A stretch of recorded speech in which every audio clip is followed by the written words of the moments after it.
Well, welcome to all of you. Thank you for being here, and I look forward to our time together this afternoon. It's exciting to be able to present this material to you today on William James and Carl Gustav Jung.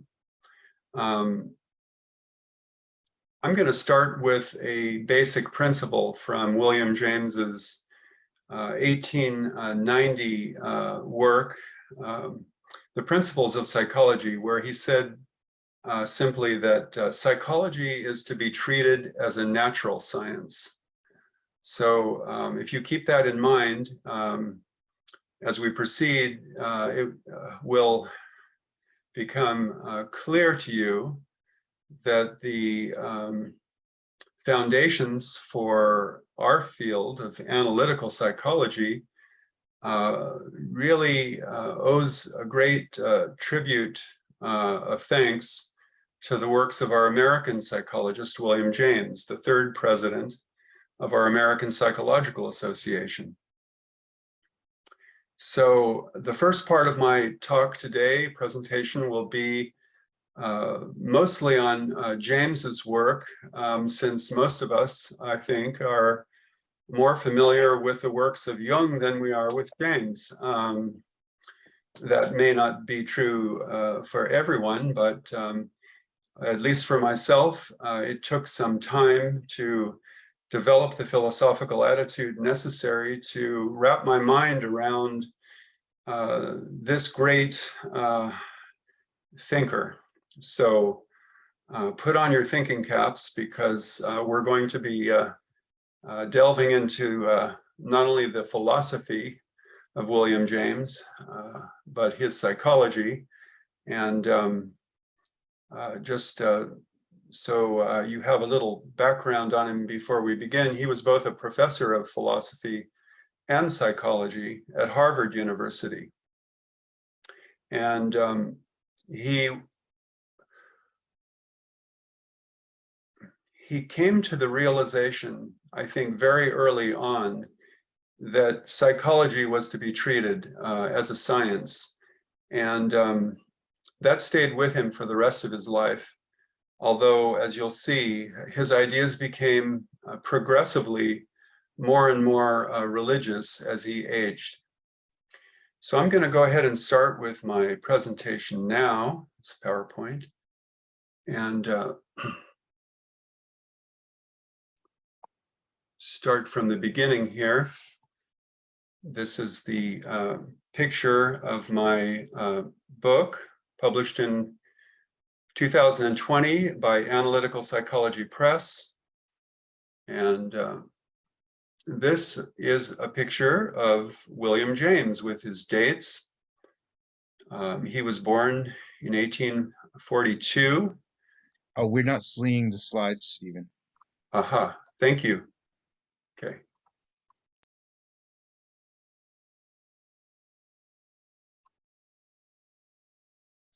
We'll start then from the beginning. Try that again. All right, here we go. Thank you for that right away, Rick. Okay, here we go. Can you see that now? Yes. Yes. Great. All right, there's the picture that I mentioned of the front cover of my book. Here's William James with his dates. And we all know this man, Carl Gustav Jung. That should be 1875, of course, to 1961.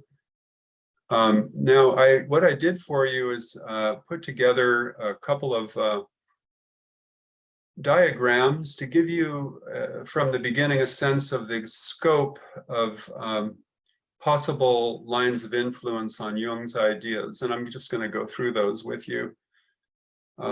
William James's concept of the self, which I will define for you later, the 4 levels of the self,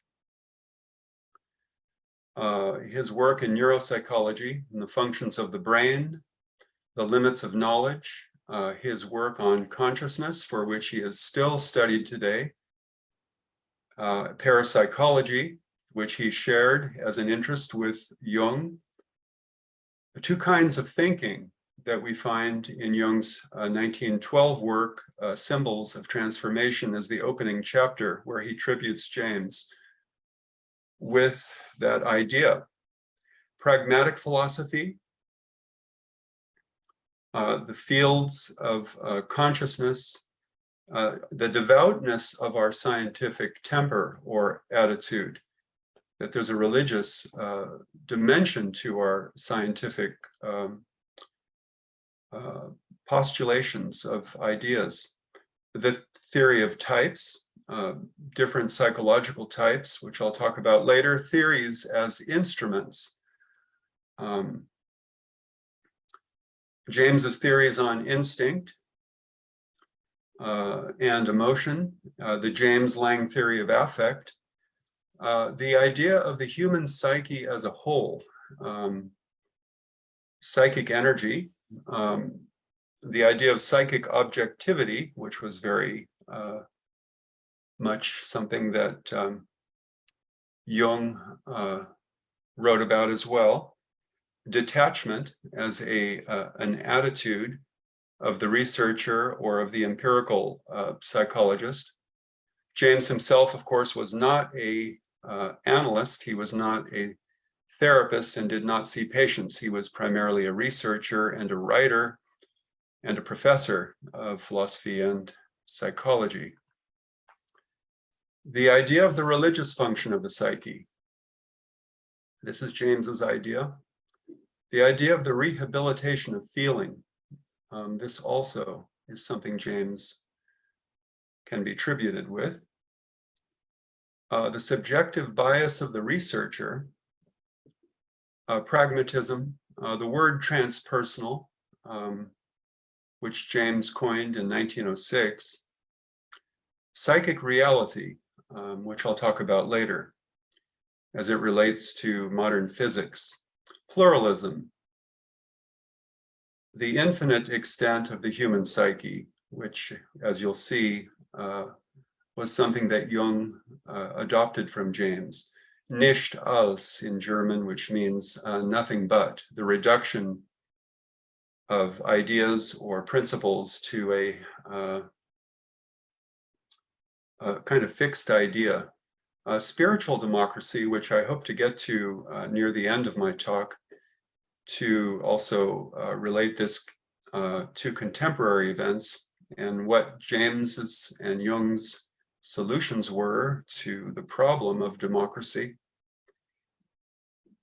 The bursting point, this is something Jung wrote about quite a bit, James's idea of a bursting point, the transmarginal field. So I'll be speaking a little bit about field theory, the relative and the absolute. These are ideas that we find in James. The idea of a superconscious in the subconscious.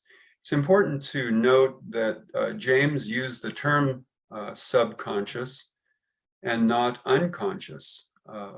Herrmmann was the theorist who used the term unconscious, and both Freud and Jung preferred that term, whereas for James, the term unconscious was what he called the wicked jack of all trades. Rather humorous critique of the term. The idea of good and evil in the God image, and James's writings about the Book of Job, which also influenced Jung. Psychophysics, which I'll be speaking about more at length when we talk about Theodor Gustav Fechner, the father of psychophysics. Conjunctive relations, another interesting idea. The knower and the known, the I think and it thinks through me. We hear this in Jung's dialogues with Herrmmann, that Herrmmann had ideas and thoughts that spoke through Jung. And the idea of the spectrums of consciousness being diagrammed by an infrared and ultraviolet spectrum. So those are a few of the principles. I won't be able to speak to all of them, but I just wanted you to get an overview of how broad the influence may have been. Of course, before I jump into my presentation, I want to give a nod to the writers Eugene Taylor, who was the first to really bring attention to William James and his influence on Jung, as well as our historian Sonu Shamdasani, the editor of the Red Book, or Liber Novus, who also wrote about William James. And I'll start also here with a very beautiful quotation in our San Francisco analyst, Joseph L. Henderson's book, The Wisdom of the Serpent. Not so very many years ago, in his Varieties of Religious Experience, William James foreshadowed an entirely new psychological relativity toward religious experience. Ignoring theology, he brought to his readers the benefit of an impartial and, above all, accepting attitude to all forms of religious experience. He did not consider some as higher or lower, better or worse than others, and although a good many were experiences reported by pathological individuals, he did not interpret these experiences themselves as being essentially healthy or deranged. It is with this attitude that I should like to approach the subject of death. In fact, the subject of death and resurrection as a whole. This is the way Henderson opens his book, The Wisdom of the Serpent, with a great tribute to William James. Now, this is a picture of a book that I picked up after I wrote my text on James. It's the Essays in Radical Empiricism. And William James's book, Radical Empiricism, is a collection of 12 separately published essays that appeared in journals between 1904 and 1906. These essays are amongst the most important writings by Professor James. James carefully collated the 12 essays and placed them in a separate envelope in 1907. He intended to reissue them as an independent book of its own, but he died before he could complete his dream at the age of 68 in 1910. They were not published until 2 years after James's death by Ralph Barton Perry in 1912. Several of the essays in Radical Empiricism James republished a year before he died in The Meaning of Truth and A Pluralistic Universe. Yet not all of the essays appeared in his collected writings between 1878 and 1910. So the book needs to be carefully considered to comprehend how the Jamesian self concept fits into contemporary psychology to form the bedrock for his radical empiricism and pragmatist theory of truth. James's thoughts in radical empiricism ground his hypothesis of the self, which I'll speak about later, from his 1890 postulates in The Principles of Psychology, in a non-dual empirical metaphysical formulation of unitary reality. His doctrine of radical empiricism completes his earlier postulate of pragmatist theory of truth in a notion that is trans-dualistic and verifiable. In his book, James's doctrine is explained in a way that is not always easy to follow if one lacks an overview of his psychology in its entirety. I put forth my preliminary understanding of what his overall vision was in my book, Doorways to the Self, in 2020. In his preface to The Meaning of Truth, a sequel to the book Pragmatism, which Carl Jung read and commented upon in his 1921 book, Psychological Types, James gave what is perhaps his clearest definition of what radical empiricism meant for the future of analytic psychology. The term analytic comes from James, from the Principles of Psychology. The study of our field shall be analytic, he said. This is before the emergence of psychoanalysis or Jung's analytical psychology.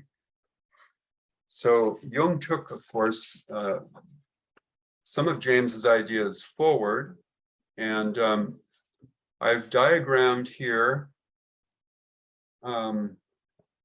a definition of radical empiricism in order to try and make it practical and simple to understand.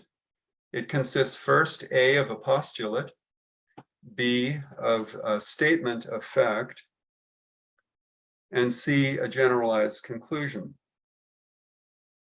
James then enlarged these three criteria as follows. One, the postulate, or you could say the hypothesis, is that the only things that shall be debatable amongst philosophers shall be things definable in terms drawn from experience.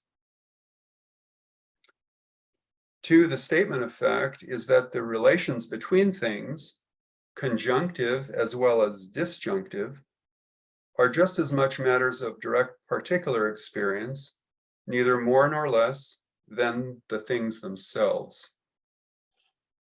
Three, the generalized conclusion is that therefore the parts of experience hold together from next to next by relations that are themselves parts of experience. The directly apprehended universe needs, in short, he wrote, no extraneous trans-empirical connective support, but possesses of its own right a concatenated or continuous structure. So nothing trans-empirical. This is empirical psychology. This is not a psychology of the what he'll call the absolute. It's a psychology that can be verified and proven through facts. And as we'll see for James and Jung, experience was generated by emotion, habits, and effects, which form a central focus in psychotherapy, analytic practice, and in life. Consciousness itself arises from instincts and emotions and out of experiences that are affect-toned and constellated by what Jung would call complexes. And I'll be giving you an example of a postulate in a clinical case momentarily.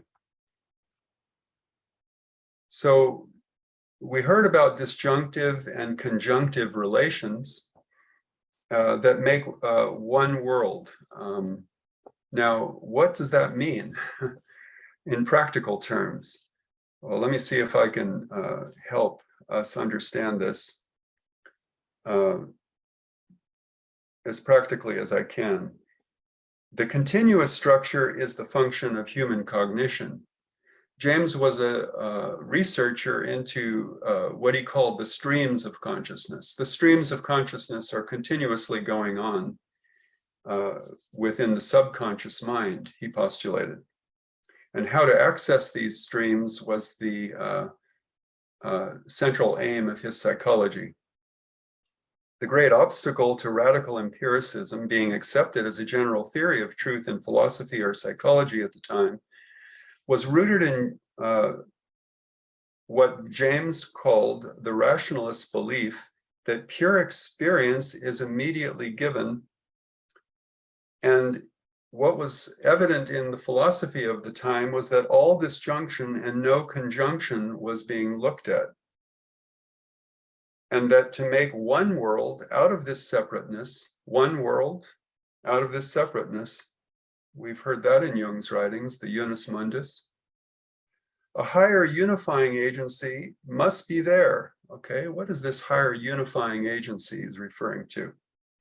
In the prevalent idealism, he said, this agency is represented as the absolute all-witness, which relates things together by throwing categories over them like a net. So what James means here is that that theories are merely instruments to try and define experience. The absolute all-witness, in his view, would be the absolute with a capital A, which he insisted was only a hypothesis. The absolute needs to be verified through experience, he wrote, not through abstract theological or philosophical argument, which is often dominated by the thinking function, not by feeling amongst philosophers, which James brought in as the most important criteria in religious experience, feeling, not thinking. How the feeling function relates to individual analysis is what Jung would fill in, since James was not an analyst. He was a psychical researcher like Jung in his early career and later career, and a professor of psychology primarily. James wrote these lines during the month of August 1909, only a week before his first two brief meetings at Clark University with C.G. Jung. So it's important to take note of what James was thinking before they met and how his work would be carried forward by Jung over the course of the next 50 years of Jung's life. So in essay 7, The Essence of Humanism, humanistic psychology is also a term that we can ascribe to James. James asserted this axiom that in no case need truth consist in a relation between our experiences and something archetypal or trans-empirical. Trans-empirical connoted the absolute reality in James's work, not the relative. So you see the word archetypal there, and in essay 11, Humanism and Truth Once More, James clarified further that he did not mean radical empiricism should be conceived of as an archetypal reality, and he capitalized the R, or that his subjective theory of truth was conforming to a non-human archetype, again capitalized, or that his infusion of subjectivism into philosophy might suggest that all must be archetypal. Every truth must pre-exist to its perception. James's truth-claiming hypothesis was non-dualistic and humanistic, and of the pluralistic brand. We'll speak more about pluralism as we proceed. Theoretic truth, he wrote, is thus no relation between our mind and archetypal reality. It falls within the mind. Now, in A Psychical Researcher, James wrote, there is a continuum of cosmic consciousness against which our individuality builds but accidental fences, and into which our several minds plunge as into a mother sea or a reservoir. James posited a cosmic environment of other consciousnesses of some sort, and if a person can find a way to tap into such an environment or a field, individuations might occur, he wrote, in the psychic sea. So like Friedrich Nietzsche, James was one of the early precursors of the use of the now Jungian term individuation before Jung. James asks, what are the conditions of individuation or insulation in the mother sea? So he's clearly writing about what Jung would call the collective unconscious here. This is in the subconscious in James's nomenclature and his language. James wrote this statement for American Magazine on October 1909, 2 weeks before his destined meeting at Clark University with Sigmund Freud, Ernest Jones, Sandor Ferenczi, and Carl Gustav Jung. In his chapter, Hegel and His Method, James wrote further, the God of our popular Christianity is but one member of a pluralistic system. Now, this relativization of the Christ image and what made pragmatism so threatening to dogmatic creeds, doctrines, and prejudiced theologies in America and Europe during James's day. James was essentially deconstructing the Hebrew Christian God image as one amongst many, a single specimen or scientific fact of God. Not the fact of God, but one pluralistic fact that is proven to be true by its fruits across numerous centuries. James asserted that the absolute claimed by any one theology is, quote, an improbable hypothesis.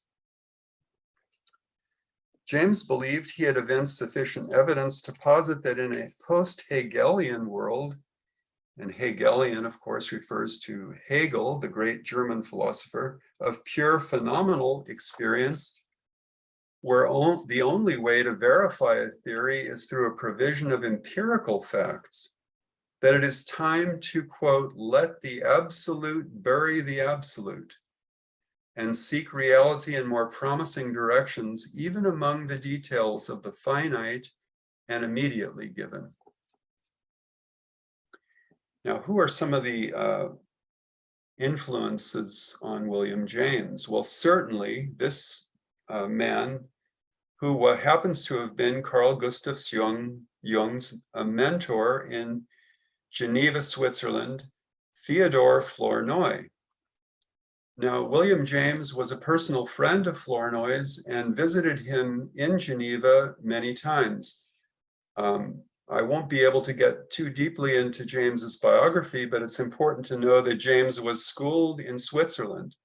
He studied in several schools in Switzerland and in Geneva, as well as Zurich. So James has roots in Carl Gustav Jung's homeland in his education.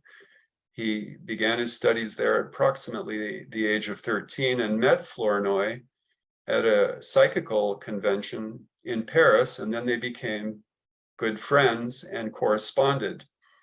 And Flournoy happens to have been a Jamesian pragmatist. So Jung learned pragmatism first from his conversations with Theodore Flournoy, who was like an old fatherly friend, as Jung said. And from Flournoy, Jung learned that dreams have a purposive and teleological role in developing latent faculties of the personality. Flournoy attached great significance, particularly to the faculty of the creative imagination. And he thought this was the foundation of our being, the imagination. Thus, Jung's interest in the perspective function of dreams and the imagination began with Flournoy, and the teleological view found its positive apotheosis in what would become the Zurich School of Analytical Psychology after Jung's traumatic break with Sigmund Freud. Well, to be sure, Flournoy had a huge impact on Jung's thinking. Yet, it may have been the American-born and more expansive William James who opened the doorway to the idea of the collective, or what Jung called in 1916, transpersonal unconscious. James was the first to coin the word transpersonal, as I mentioned, in 1906. Jung would later use the term in 1917, and then he dropped it. Jung's pupil, the Israeli analyst Erich Neumann, later picked it up, popularizing it more than a decade before there was a transpersonal movement in vogue in the Bay Area of California. I am particularly interested in the first case that Jung mentioned of a woman he treated at, quote, the beginning of his career, which you can read about in volume 7 of the collected works of C.G. Jung. Jung said about this time in his life that he was a young doctor then and, quote, did not know anything beyond Freud. In the case presentation cited in the book, the woman was analyzed and apparently, quote, cured, as Jung said, from her illusions in 1910. This is the second time that Jung met William James. He met him twice in 1909 and once in 1910 when he returned to the States. So in the case presentation, the woman patient was a philosophy student who had projected onto Jung that he was father, lover, husband, friend, and even a god. And so then this is what Jung speaks about in volume 7 in the case presentation. And here we can see that in 1910, when he describes this case having taken place, he had just met James for a second time, a second year, 1910. James played a pivotal role then in helping Jung free himself, I would postulate, from Freud's dominating influence. Jung then entered a discussion in the case presentation about the healing factor in Freudian psychoanalysis being in the transference, what the patient was projecting onto Jung.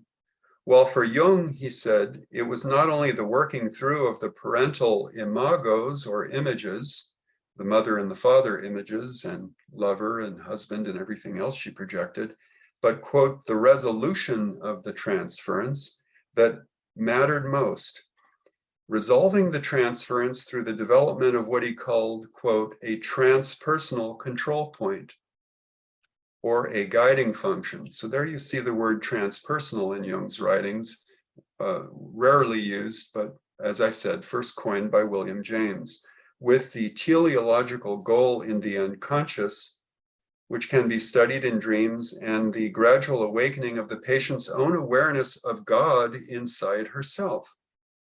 This introjection of her projections of father, mother, husband, and lover onto Jung so enlarged the scope of her personality with self-knowledge that she no longer needed analysis.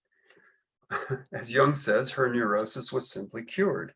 She was living a meaningful, symbolic life. These are case descriptions from paragraphs 216 and 217 of volume 7, which you can read about. Jung said what healed her was, quote, a vision of God. Now you can see right there how much the religious function of the psyche was already playing a part in Jung's clinical work at the same time that he was speaking with Flournoy and William James. So spiritual democracy, a term I'll define later, was revealed in the relationship of equality. A simple definition could be equality for spiritual democracy between Jung, who did not yet know himself as the, quote, real Carl Jung, and his patient. As he said to her, they were both, quote, intellectual fools and didn't know it.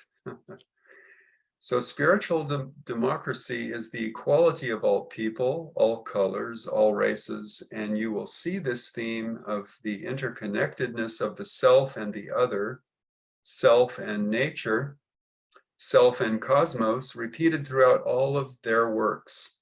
So diversity is at the heart of the idea of spiritual democracy, something I've written about in my own writings. Now, when Jung was at Clark University with Freud and Ernest Johns and Ferenczi, and where they met William James, He presented 3 papers. Now, one of them was called Psychic Conflicts in a Child. In this paper, 1909, in the fall of 1909, Jung was not entirely convinced that all cases of serious pathology had a causal origin in sexual disturbances, which was Freud's big theory. Jung was expected by the organizers to lecture on child psychology at Clark. Ingeniously and intuitively, and as a complement to Freud's case of little Hans, Jung, whether wisely or unwisely, decided to present the case of his first daughter, little Anna. Anna was the 4-year-old child who actually is Agatha Jung, his firstborn child. Her birth date was December 26, 1904. Ever careful of not wanting to create a rift with Freud, Jung did not attempt to disprove Freud's views of the importance of childhood sexuality in the presentation, in the genesis of neurosis or emotional disturbances in his case presentations. He did take advantage of the event, nevertheless, by courageously extending Freud's hypothesis, inserting into his study that he discerned in infantile sexuality, quote, the seeds of higher spiritual functions. In his study of the processes of metamorphosis or transformation in this little 4-year-old girl, who happens to have been Jung's daughter, he conceived of her process in his first paper, first in what he called rhythmic sequences, sequences of a natural evolutionary process that occurs through the emergence of what he called elegiac reveries. Elegies, or poetic reveries, you could say. In Jung's essay, he spoke eloquently about the emergence of reveries, quote, the first stirrings of poetry, moods of an elegiac strain in this little 4-year-old girl called Anna. Examining the nature of elegiac reveries is one of the best ways to study the processes of metamorphosis in young children. I've observed in confirmation of Jung's hypothesis, for instance, that in exceptional cases of metamorphosis, a child may sometimes dance and sing with the whole rhythms of her body.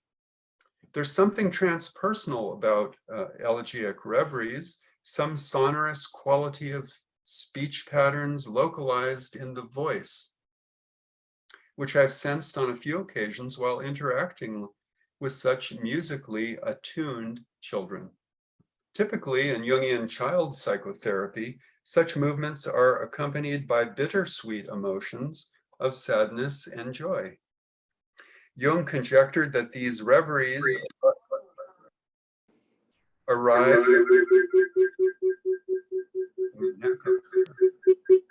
Okay, hold on a second here. Okay, go ahead, Stephen. Jung conjectured that elegiac reveries arise in a child's experience following the withdrawal of libido, or psychic energy, from outer love objects.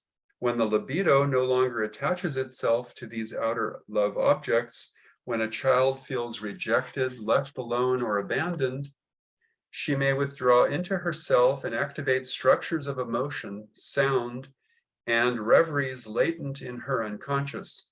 Her whole body may begin to move in elegiac rhythms with a grace and elegance that can be delightful to behold.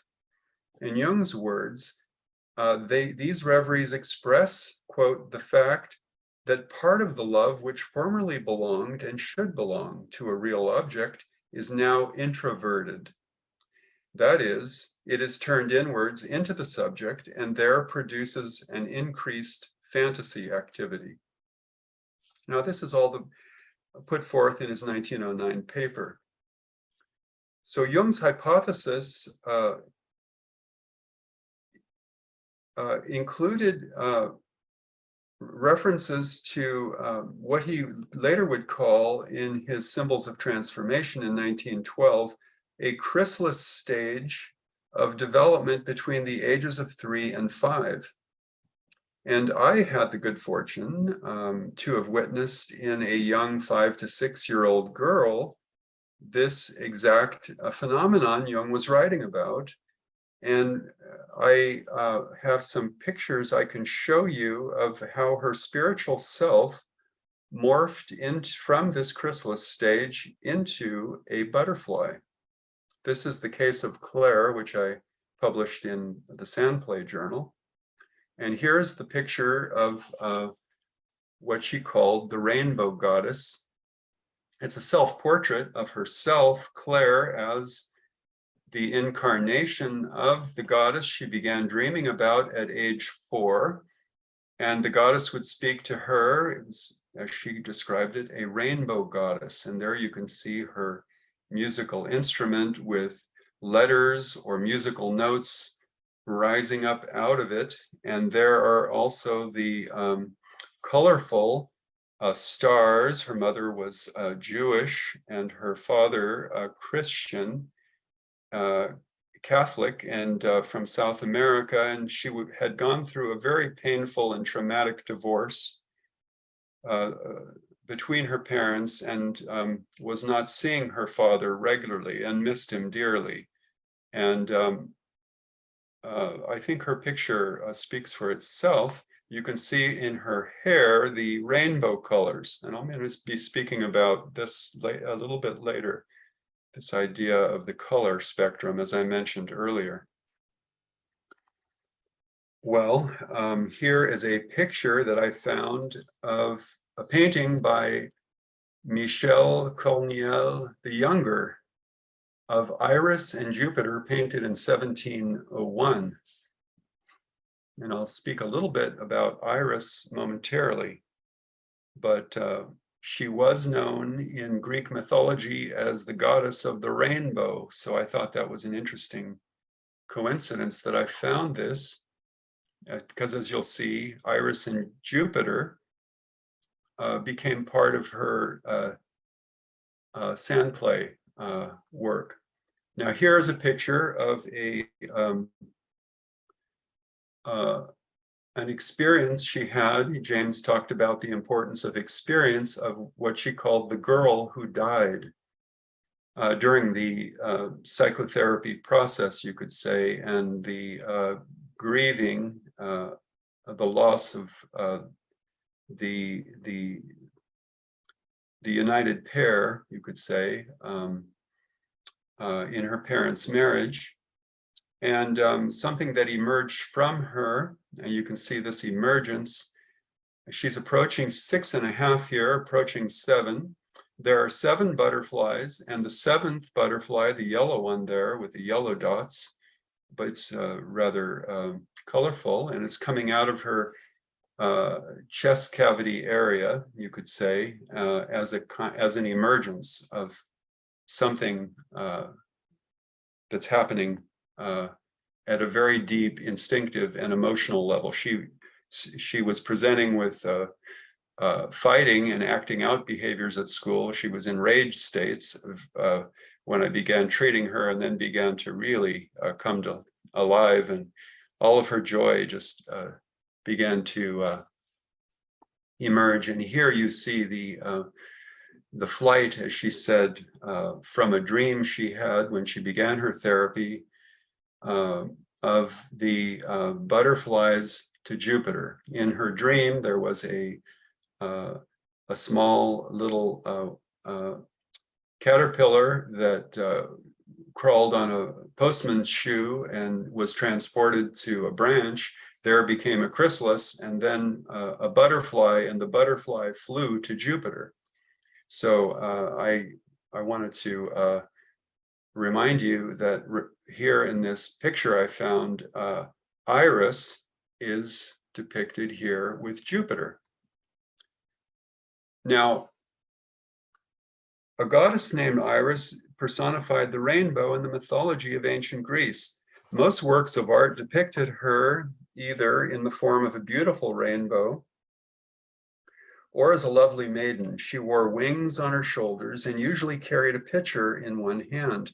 Her name combined the Greek words for messenger, which was also the metaphor to describe Hermes as the messenger of the gods. Well, she was the female counterpart to Hermes, we could say, and the rainbow.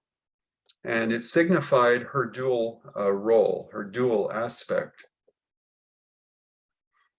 Some accounts depict her as one of the goddess Hera's assistants. Here is a beautiful quote from The Function of Cognition in William James's work, where James wrote, "Metaphysical discussions are so much like fighting with the air. Beautiful is the flight of conceptual reason through the upper air of truth." He's criticizing philosophers here who don't ground their theories of truth in practical experiences and fact. "No wonder philosophers are dazzled by it still," he says, "and no wonder they look with such disdain at the low earth of feeling from which the goddess launched herself aloft. But woe to her if she return not home to its acquaintance. Nirgends haften dann die unsicheren Sohlen. Every crazy wind will take her, and like a fire balloon at night, she will go out amongst the stars." So what that meant in German is that she can't find the soles of her feet. In other words, she can't come to the ground. Now, this little girl was very grounded. Her mother was a yoga instructor, and she would do marvelous yoga postures on the floor, and she's very much in her feeling and a very grounded little girl. And she also made some very striking statements that I've written about. I'm coming back now to all of you.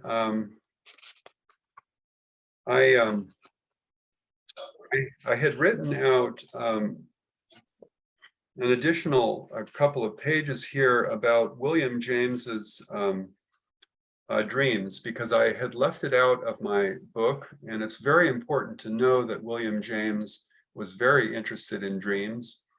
And in 1906, while he was staying at Stanford University and giving lectures in philosophy and psychology in Berkeley and at Stanford, he had a dream in February 11th and 12th. It was actually a series of 3 dreams, and these 3 dreams happened consecutively in the same evening and morning hours. And it left James with a very peculiar feeling. And Erik Erikson, our San Francisco psychoanalyst, who was good friends with one of the founders of our Jung Institute here, and wrote the book on childhood identity and crisis, writes about William James's dream. And we talk about Erikson's study on James in my book, but I take a different angle towards these dreams, because it's clear that what James says in his discussion about these dreams, that he's talking about what he called in his own unique terms, a secondary personality. Now, Jung would later call such a personality number 2, which was represented by Herrmmann. Now, Herrmmann was the figure who taught Carl Jung psychic objectivity, or the reality of the psyche. Now, these were terms that were being used by William James prior to Jung. And in this analysis of his own dreams, James talks about the sense of the reality of these dreams that he was perceiving. Of course, at the time, they didn't understand what we now know to be REM states, rapid eye movement cycles. So he talked about how one dream telescoped into another, and one took place in London, and 2 in America.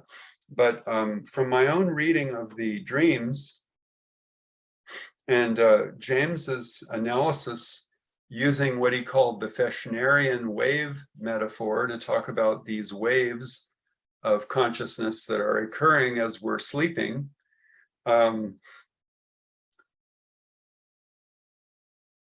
he spoke about or the fact that we shall not understand these alterations of consciousness in dreams either in this generation or the next, which suggests that we're still doing ongoing research into the nature of dreams that are dreamt outside the margin of ordinary awareness. Now, this idea of marginal states of awareness or consciousness is something that he wrote quite a bit about, and one of the key figures who he spoke about as having influenced him, just as James and Flournoy influenced Jung, was Theodor Gustav Fechner, who I will be speaking about in more depth as we move on.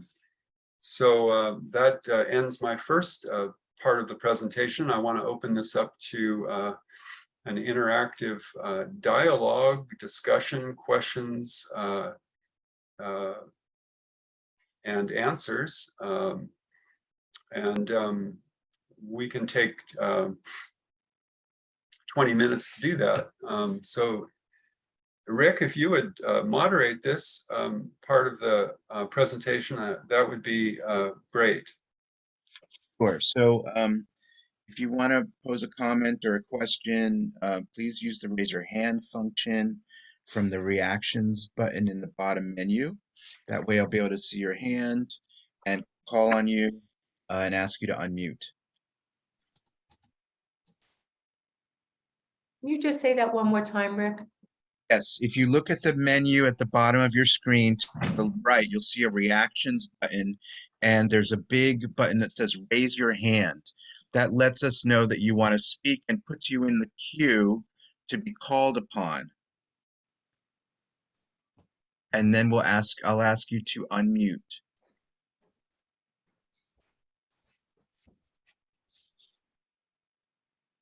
Anybody who has something they want to start us off with, please feel free to jump in.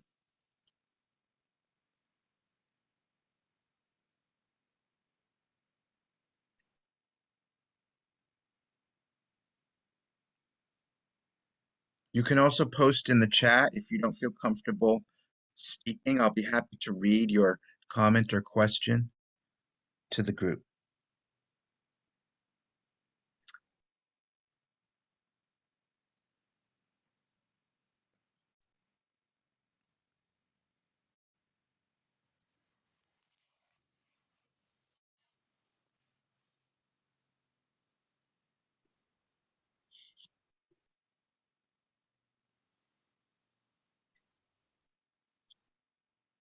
Yes, Lori, go ahead and unmute yourself. I think Bob has a question in the chat. Oh, I'm sorry. Okay, Bob. What made you decide to leave out the dream part in your new book? Well, that's a very interesting question, Bob. Thank you for asking it. What led me to leave it out was the hesitancy I felt about putting forth a conjunctive, to use some of the ideas I've been presenting here, versus a disjunctive or part presentation of James's overall works. You see, in this experience James had, he entered what he called the wider fields of consciousness, of perception, and didn't know really what these dreams were pointing to. And I wasn't about to speak for James at the time, because I was still putting together the parts of the book that related to the whole pattern, which I'm going to try and bring together for you in parts 2 and 3 in a whole way. Because I've now come to the conclusion, and this is a hypothesis, a postulate, that James, who was a psychical researcher, was tapping into what today we call field knowledge. I don't think he was aware at the time what these dreams were pointing to, but within 2 months, Bob, he would be shaken to his core when he was rocked out of bed by the 1906 earthquake. And in some sense, we could say this was a precognitive series of dreams that led him to feel a kind of an opening, as he called it, the most mystical experience he had in his whole life. And he didn't quite know how to put it all together, but I want to put forward an idea in my presentation that what was happening to James was that he was open to something that was about to emerge in a psychophysical way, to use the term that's commonly used now when we speak of the theory of synchronicity, Jung's hypothesis of synchronicity, scientific theory. And the importance at the time of James's reading of Gustav Theodor Fechner, who was the father of psychophysics. So I hope to bring these parts together into a whole. And I do mention the dreams, but I don't go into them in any great detail in the book. So that's my short answer, or long answer. Thank you for that. Eugene, yeah, thank you. Sure. Eugene, please go ahead and unmute yourself.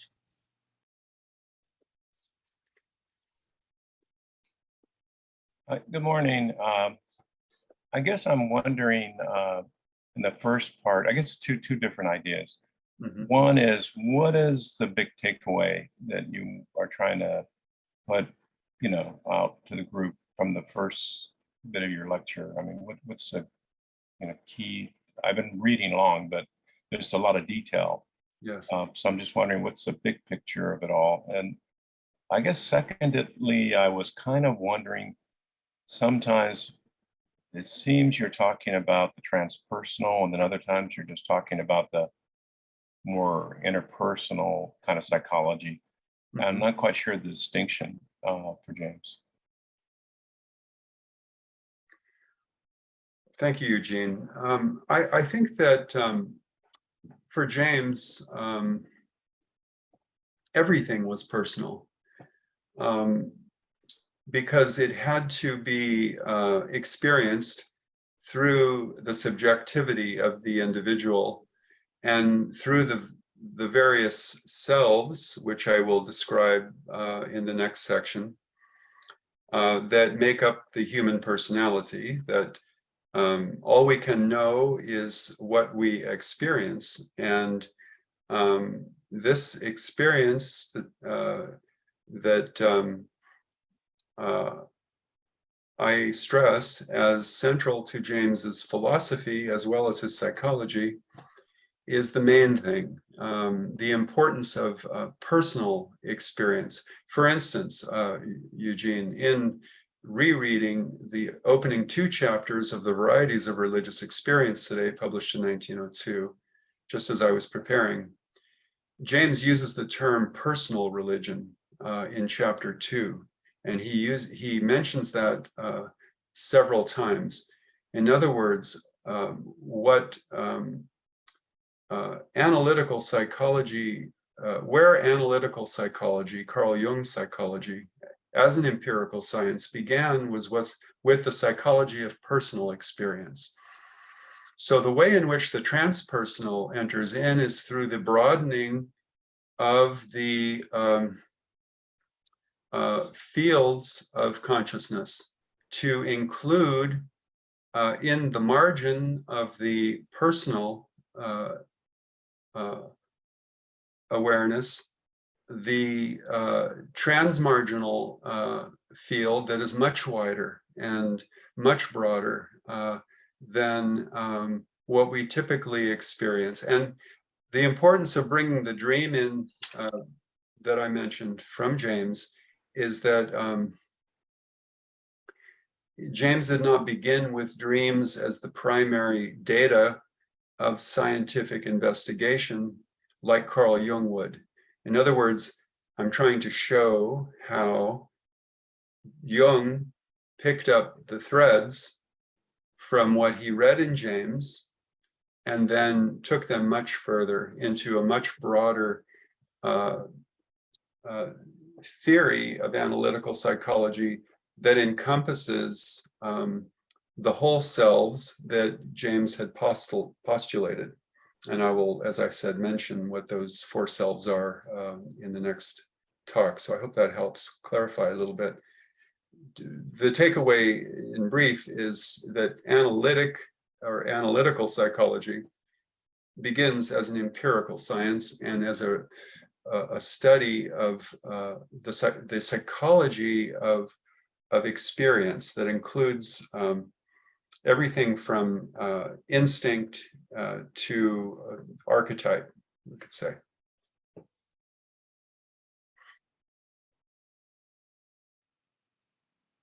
And by archetype, by the way, Eugene, the reason I showed those quotes from James in the book that I mentioned on radical empiricism is that James is talking about the archetype of the absolute there. He's not talking about archetypes in the way Jung later would, which are empirically verifiable contents of what he will call the collective unconscious.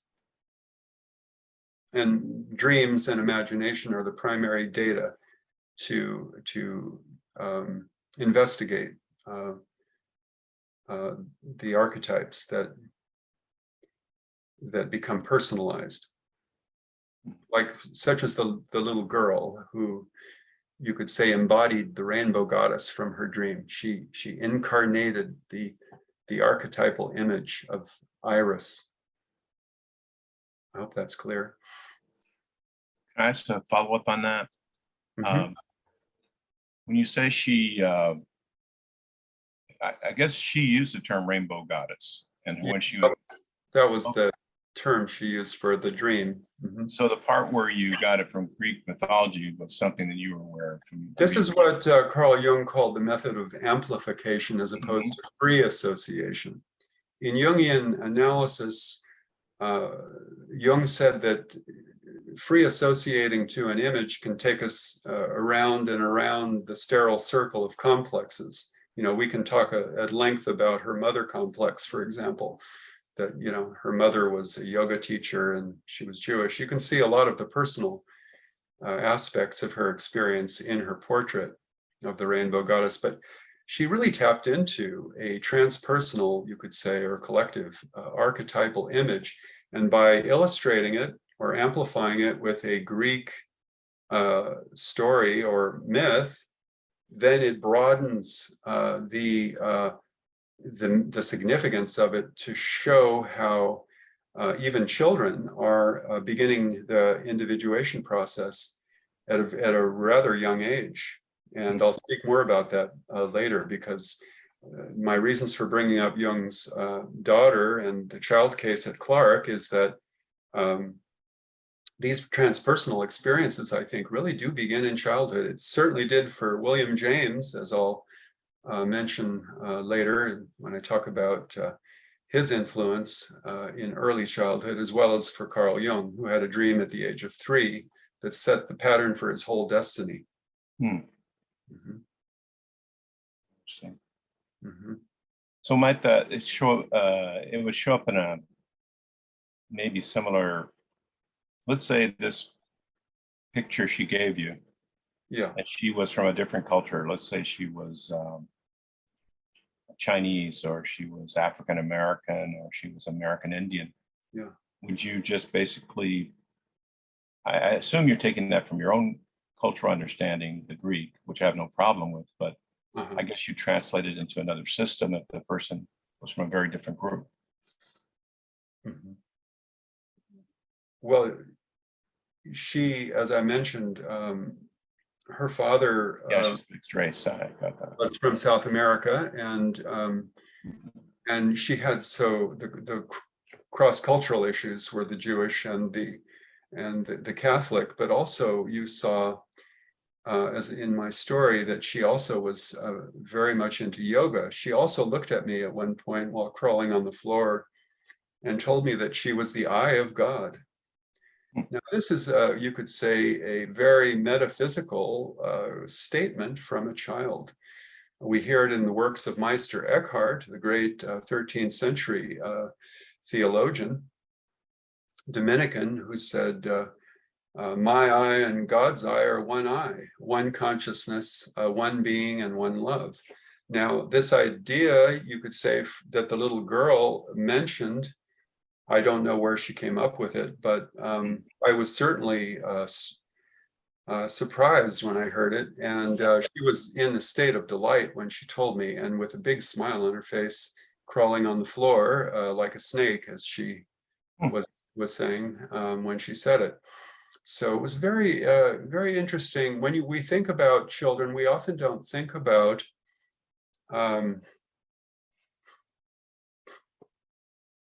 the fact that individuation is taking place already in the streams of consciousness. And as James would say, we have to find ways to tap into these streams.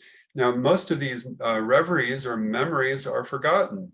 And this was true in the life of Jung, who didn't know himself when he was under the influence of Freud. He said he didn't know anything beyond Freud. Well, that's not entirely true. I mean, but in a certain sense, it was, because he had forgotten the whole history of his early childhood. And that didn't happen until after the break, when he was playing on the shore of Lake Zurich and played a little game on the sand, and then remembered his dream from the age of 3 that he had repressed or forgotten, or what was dissociated. We don't, these are all conjectures, but certainly was forgotten. And then he remembered, and then came about the real transformations of consciousness, where well, I'll stop there. I don't want to get ahead of myself here. Any other comments, or I'll turn it back to Rick. Yeah, Anne Revere asks, could you please define self as in doorways to the self? There are a number of passages in the works of William James and in the works of Carl Jung about the doorways. James uses the metaphor numerous times. I didn't count how many, but my conjecture is probably about at least 5. Carl Jung used it more frequently, and I've gathered those ideas together, and they appear in the book at various key places, and I'll show you some illustrations of that as we proceed to the next sections. The idea came to me, which I'll explain later, at Yale University, and although it had already been present with me, it just became really clear then that would become the subtitle of my book when I was presenting at Yale, where Jung gave his 7th appearance in the United States in his lecture on psychology and religion, where he gave a nod to William James. So just really practically, I would say doorways to the self represents the different doorways that Jung went through in his 1909 dream on the ship George Washington heading to America, which he told to Sigmund Freud. And Freud interpreted it one way, and Jung didn't feel that Freud had gotten to the essential thing. And there were 2 doorways. You can read about this dream. in the opening chapter of my book. Many of you know Jung's dream. He talks about it in Memories, Dreams, Reflections of a house. It was Jung's house. It was 1909. And he descended down 4 levels to what he called the ground floor, where he found 2 skulls buried, half buried in the dirt. Freud thought Jung had a death wish for him, and Jung did not find that to be accurate. They represented what he would later call the archetypes of the collective unconscious, along with the pottery shards he found at the bottom. But in order to get down there, he had to go through 2 doorways. And I'll not go into that dream today, but you can read about it in his autobiography. It's a very important dream, and it gave him this idea of the collective unconscious. Now, it's very interesting that he was on his way to America to speak and to meet William James when he had the dream. So, Thank you, Stephen. yes. Alice, who is a child adolescent focused therapist, asks, she's curious to hear more about Claire and whether she was conscious of her own transformation and what worked, helped her in the therapeutic process. Was she able to verbalize what happened that was healing and helpful to her? Yes. It's a very good question, Alice. Yes, she was able to give voice to the rage, the anger that she felt about the loss of contact with her father. And that came out in the discussions. And as she spoke more about her anger, and then was able to feel free from the instinctive impulse to act out on her anger at school, she began then to be freer to talk about the fuller range of her emotions. And then she was able to tell me the dream about her rainbow goddess, which didn't surface until halfway through our work. And also, you know, in the transference with an older man, I think the father transference was there, but so was the dream. You see how I didn't have to do what Jung did with his patient by telling her that it was silly that she had projected God onto me. She already had a sense that the goddess was alive in her. I didn't have to get out of the way of that projection, because she was embodying it in a very live and beautiful way. And I learned a lot from her and from the work. Now, the trip to Jupiter, I hypothesized at the time, represented the transitus in Latin, which means the transition from the mother to the father. You could say from the mother complex to the father, or the mother archetype really to the father archetype, represented by Jupiter, the flight to Jupiter. So she was getting in touch with the inner masculine personality and within her already at a young age, and beginning to articulate these very complex thoughts that had a spiritual nature to them, or what Jung would later call the spiritualization of the libido in symbols of transformation. I hope that helps. That's great. Thank you so much. So, Stephen, our 20 minutes is up. At Yes, great. Thank you for pointing that out, Rick. Why don't we take a 7 to 10 minute break or so, and then come back, and just a very brief break, and I'll proceed with the next part of my presentation. Okay, great. So yeah, roughly 29 minutes after the hour then. Perfect, thank you. Stephen, you can continue. It's 1:30. Very good. Perhaps, Rick, you can take note of the questions that we didn't have a chance to get to. I mean, the individuals who didn't get a chance to ask a question. Perhaps you can just hold your questions until we break after part 2. So I'm going to go ahead with my screen share now and proceed with part 2.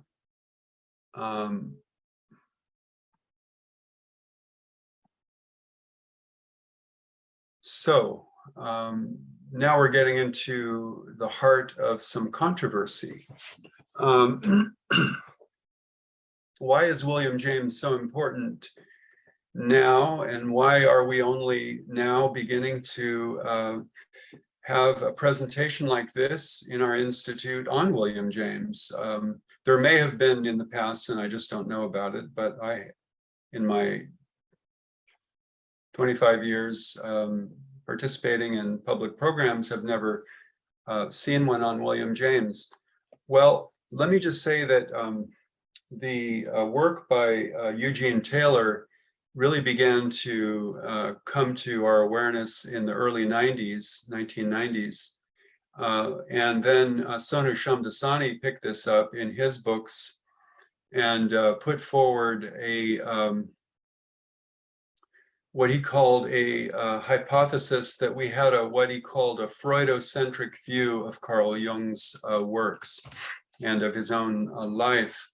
And it was from that, as well as the biography on Jung by Deirdre Baer, that I was drawn to the Countway Library manuscript, what I call the CLM, at Harvard Medical School. Now, this happens to be the missing chapter that was supposed to have gone between the chapter on Sigmund Freud and the confrontation with the unconscious in Jung's semi-autobiographical book, Memories, Dreams, Reflections, partly written and edited by his secretary, Aniela Jaffe. And there were some discussions between Miss Jaffe and the editor-in-chief of the autobiography, so-called autobiography, about this chapter which Kurt Wolff wanted Jung to write about. So Jung said if he was going to write a chapter about William James, it would have to be an entire chapter. And nevertheless, what he did do was record a transcript that is in the library at Harvard. This is the CLM, and I was, through a stroke of good luck, able to research it in depth. And I have come up with 7 principles for you to keep in mind about what is actually in the CLM. You can read about it in my book or in my newer book on Swami Vivekananda and C.G. Jung, Yoga in the West. On page 507, I have a hypothesis that I put forward, and it's this: that Jung's high regard for William James as a detached empirical researcher and person of preeminence in his own right was a projection of an unrealized scientific and spiritual potential within himself that had not been fully awakened yet when they first met in the United States in 1909. Jung needed an outer transformative relationship to help him channel his psychic energy through a transpersonal gradient. Remember the term Jung used in 2 essays, a transpersonal control point or gradient that had a greater detachment of mind in the area of spiritual matters. And this, I believe, was the figure of William James, who was 34 years Jung's senior when they met. Jung was 34, and at the middle of his career in psychiatry. The 2 books were written side by side, the Vivekananda book and the James book, and they form twin companion pieces that reflect the full range of my hypothesis on James and Jung and their relationship, and what I call a transformative relationship. Now, this is a term that I borrowed from a review I did of Murray Stein's wonderful book, Transformation, back in 1997 for the Jung Journal. Well, what's now the Jung Journal. It was the San Francisco Jung Institute library journal back then, but in my review of Murray's fine book, he spoke of transformative figures who come into people's lives, into our own lives at times, and have a transfiguring effect upon our consciousness. So in this seminar, I'll limit my reflections to my 2020 book and just give you a few ideas about what's in this manuscript. It was from Theodore Flournoy, and I showed you a picture of Flournoy earlier, that Jung learned to value the rigorous method of scientific objectivity in his work. That's what he says in this CLM. Jung says that James had a greater breadth and horizon than Flournoy did. And that's a very important idea when we talk about the transmarginal states of mind. Moreover, Flournoy was a Jamesian pragmatist. Flournoy wrote a whole book on William James's pragmatism in Geneva and taught philosophy and psychology at the university where James had formerly studied as an adolescent. James's views on many subjects included parapsychology and the science of religions. Now, when Jung and James met, this is what they spoke about, apparently: parapsychology and the science of religions. 3, initially Jung learned James's philosophy directly from Flournoy, I postulate, before he met James. James says that Flournoy and James were alike. Both men shared a similar attitude of, quote, psychic objectivity, an ability to clarify things from, quote, a very broad framework. 4, Jung felt secure in the safety of these two friendships that he had because of the sense of mutuality and equality that the three men shared together. And Jung uses that term, that James, although he was 34 years older, treated Jung as an equal, whereas Freud could not risk his own authority, as Jung said, in the relationship when he was interpreting the 1909 dream. And this is what upset Jung. Jung was warmly included into the circle of these two mentors and teachers. What James and Flournoy had in common is that they each placed an emphasis on, quote, scientific detachment from the object or psychic objectivity, which is what Jung says he learned from Herrmmann. So here are the 7 principles that I've put together for you in a little diagram: psychic objectivity, detached vista, unlimited vision of William James, the sense of equality that they shared, the idea that there's a higher destiny that we need to seek out, and the relational metamorphosis that took place in Jung's psyche through the introjection, one could say, or internalization of the image of James as a transformative figure in his life.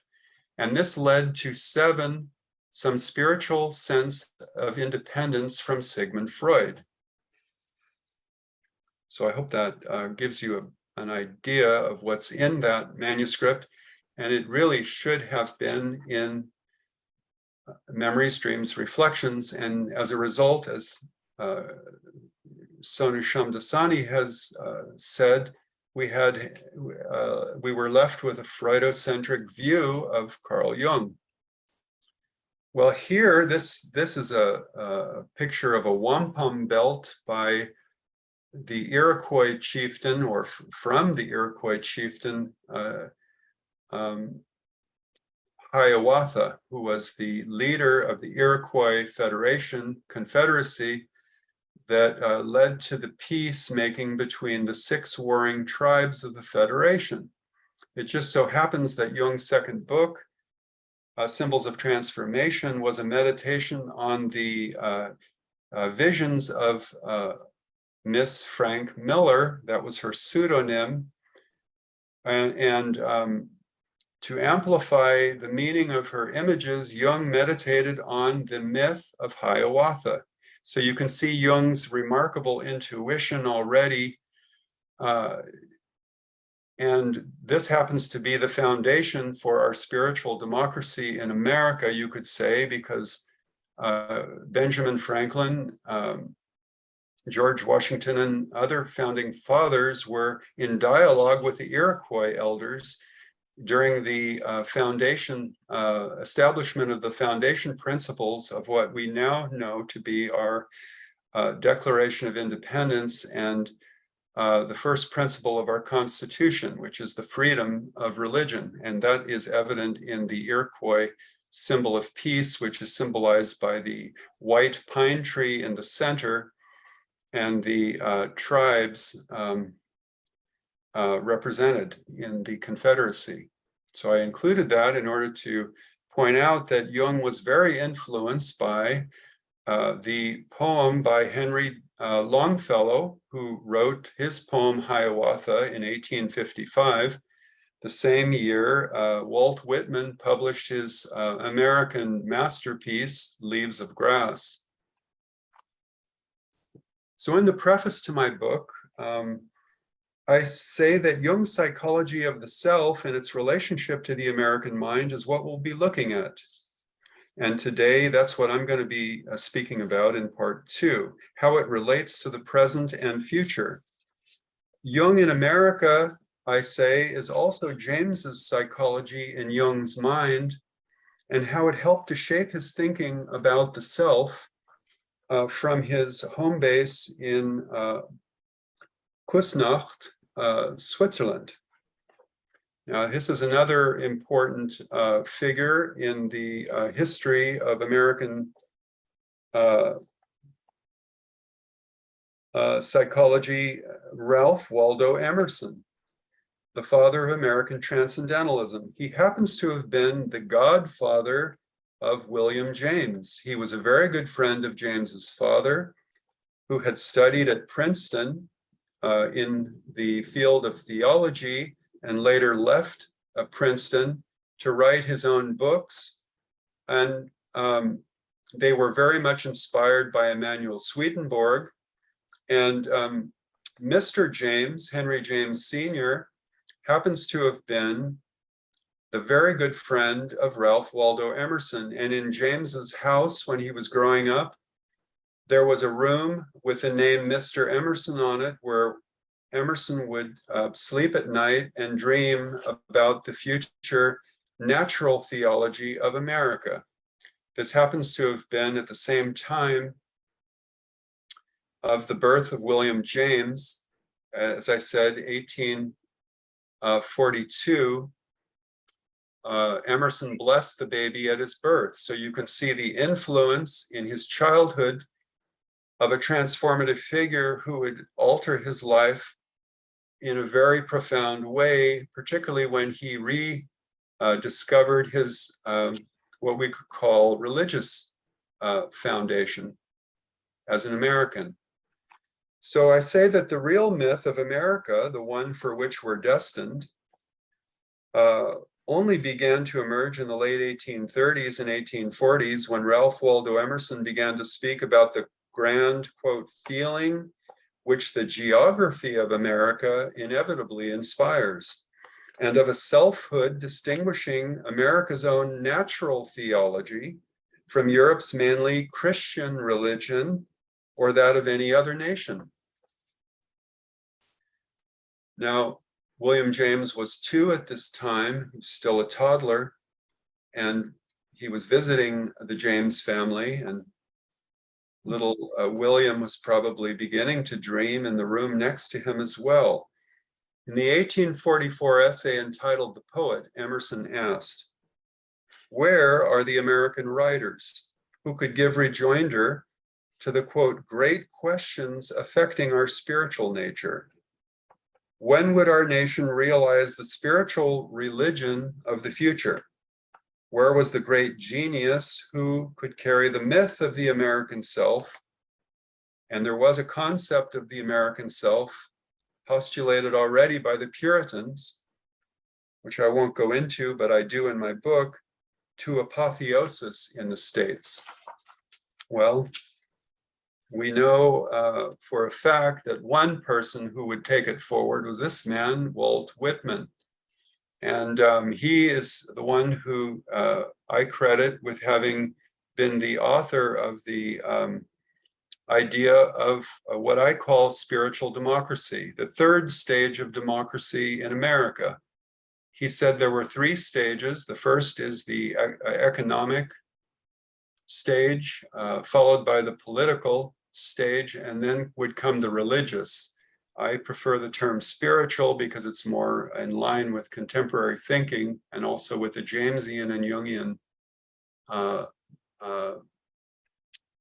vision.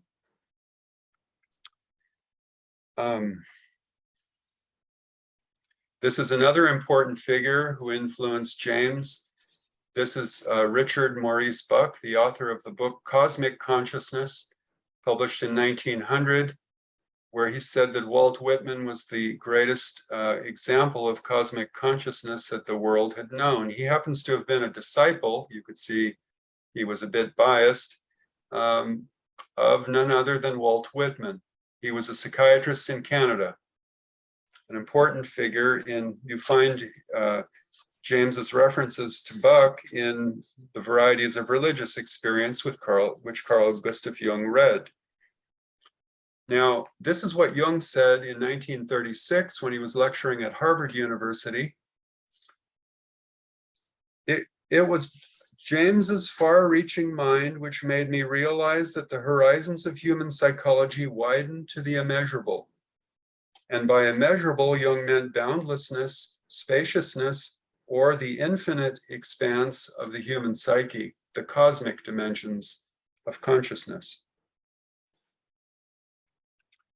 Now, one of the methods for accessing these levels of the transmarginal field of consciousness is automatic writing, and this is what William James used. And let me just say a few words about it. Automatic writing facilitated for James an opening of the doorway from the subliminal to the supraliminal states of mind, or for the ultra parts of the spectrum of consciousness where the higher self could be acted on, as he said, in the now of the moment. James enjoyed walking in the Adirondacks, and he once said that the discipline of writing was his form of yoga. So Jung read James, and James read the works of this man, Swami Vivekananda, who spoke at the Parliament of World Religions in 1893 on September 11th, and gave a stellar presentation there. And William James read two of his books and was clearly influenced by Vivekananda in his thinking about the expanse of consciousness and its infinite dimensions. Now, I'm going forward to a quote from 1906. Remember, I mentioned the significance of James's dream from February 11th to 12th at Stanford, which opened him up to a very deep experience of these three dreams that I think were, in a sense, precognitive of the 1906 earthquake. Well, after that, these experiences that James had, he had a tremendous new burst of energy, and he said that not one word had been written in psychology textbooks about energy in psychology. So he wrote this wonderful paper, The Energies of Men, we could say women and men. And he said this: most of us feel as if we lived habitually with a sort of cloud weighing on us. You ever feel that way, that you wake up and there's a cloud weighing on you? Below our highest notch of clearness in discernment, sureness in reasoning, or firmness in deciding. Compared with what we ought to be, we are only half awake. The existence of reservoirs of energy that habitually are not tapped is most familiar to us in the phenomenon of the second wind. We all know what that is like when you catch a second wind in any kind of athletic event or sports. Ordinarily, we stop when we meet the first effective layer, so to call it, of fatigue. Does someone have a speaker on, or just wanted to call attention to the noise? I'm not sure where it's coming from. But if, he says, an unusual necessity forces us to press onward, a surprising thing occurs. The fatigue gets worse up to a certain critical point, when gradually or suddenly it passes away and we are fresher than before. We have evidently tapped into a level of new energy masked until then by the fatigue obstacle usually obeyed. There may be layer after layer of this experience. A third or a fourth wind may then supervene. I love this passage by James, because what he's talking about is what Carl Jung would later call psychic energy in his paper by that name in 1916, Psychic Energy. It's a marvelous paper. And so in a sense, Jung answered James's call for a theoretical paper on the question of how we can produce more energy in our personal lives.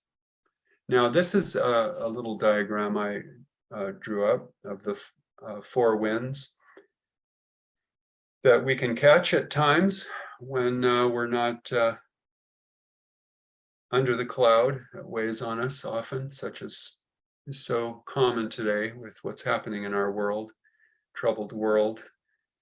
But at the center is what he later postulated in 1906 again, which is very interesting, in the essays in Radical Empiricism, as the breathing self. And I'll talk about that as I proceed a little further, because I'm going to get into what the self model is in James's psychology. But before that, I want to talk about this idea of the spectrums of consciousness and how far they extend. The ordinary consciousness, William James wrote, Mr. Myers, now this is Frederick Myers, the psychical researcher who Jung also studied, likens the visible part of the solar spectrum, the total consciousness, is like that spectrum prolonged by the inclusion of the ultra-red and ultraviolet rays. In the psychic spectrum, the ultra parts may embrace a far wider range, both of physiological and psychical energy, than is open to our ordinary consciousness and memory. This vision of a total consciousness is likened to the color spectrum and anticipated by Carl Jung in his postulate in 1948 of what he called a psychoid continuum in the collective unconscious, extending from the subconscious to the superconscious. The superconscious is a term that James wrote about in the Varieties, and it's something he had read about in the works of Swami Vivekananda in his book Raja Yoga. It was not until 1946 that Jung's ideas were revolutionized to include a, quote, superconsciousness in his theory of the self. Interestingly, this crucial step forward toward an integrative model of the self that included an extra-marginal region outside and above ordinary consciousness came after a substantial quote by William James from the Varieties of Religious Experience, which Jung was reading at the time. The word psychoid appeared at this pivotal juncture in Jung's essay on the nature of the psyche. In the essay, Jung introduced the idea of a psychoid processes at both ends of the psychic spectrum. One, Jung said, the dynamism of instinct lodged at, quote, the infrared pole, and two, the archetypal image located at the ultraviolet pole. In a footnote, Jung remarked further, a special exception is taken to this superconsciousness by people who have come under the influence of Indian philosophy. They usually fail to appreciate that their objection only applies to a hypothesis of a subconsciousness, which ambiguous term I avoid using. So you see, Jung did not prefer the term subconscious. He preferred the term unconscious. And I think for obvious reasons, because you can see in the illustration there that the ultraviolet and infrared spectrums extend beyond the realm of visible light. In other words, what we cannot see. On the other hand, my concept of the unconscious, Jung continued, leaves the question of above or below completely open, as it embraces both aspects of the psyche. The transmarginal field, Jung meant, was outside the margins of ordinary ego awareness.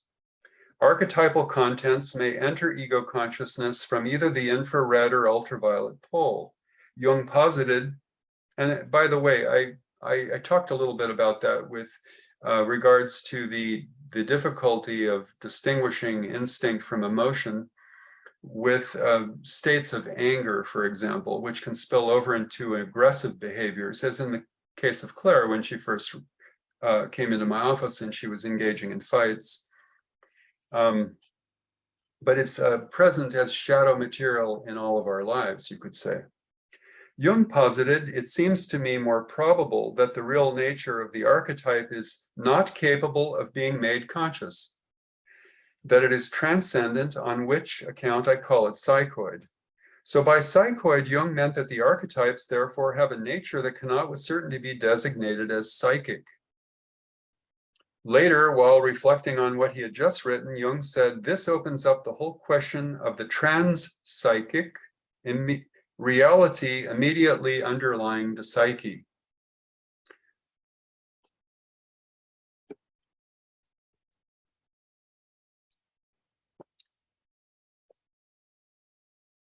And now I will read you a quote by William James about the fields or waves of consciousness. So you get a feeling for James's language from the varieties of religious experience, which Jung was quoting from. The expression field of consciousness has been recently introduced and come into vogue in psychology books. He said it's impossible to outline this wave, this field with any definiteness. So you see, we're talking about a wavelength there. Some fields, James wrote, are narrow fields of consciousness. Some are wide fields. So some people have narrower fields or wider fields than others.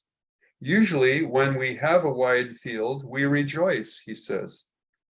For we then see masses of truth together and often get glimpses of relations, conjunctive relations, which we divine rather than see. For they shoot beyond the field into still remoter regions of objectivity. James treated the words fields and waves synonymously. He said the two terms are impossible to outline with any definiteness. Fields and waves in the total mental state were therefore indefinite. They could not be specified. Second, mental fields succeeded one another and faded into a margin so faint its limits are unassignable. The fields or waves of consciousness are limitless, some being narrow, some wide. He also brought into this discussion the emotion rejoice when the field is widespread enough for expanded consciousness, for then masses of truth can be seen together and we get glimpses of relations we divine in our field of mental vision. Third, he said, when such large glimpses of relations are divine, they can shoot far beyond the field and its margin to still remoter regions of objectivity. Objectivity is, therefore, what one gains in remoter regions of the fields of consciousness. Here is the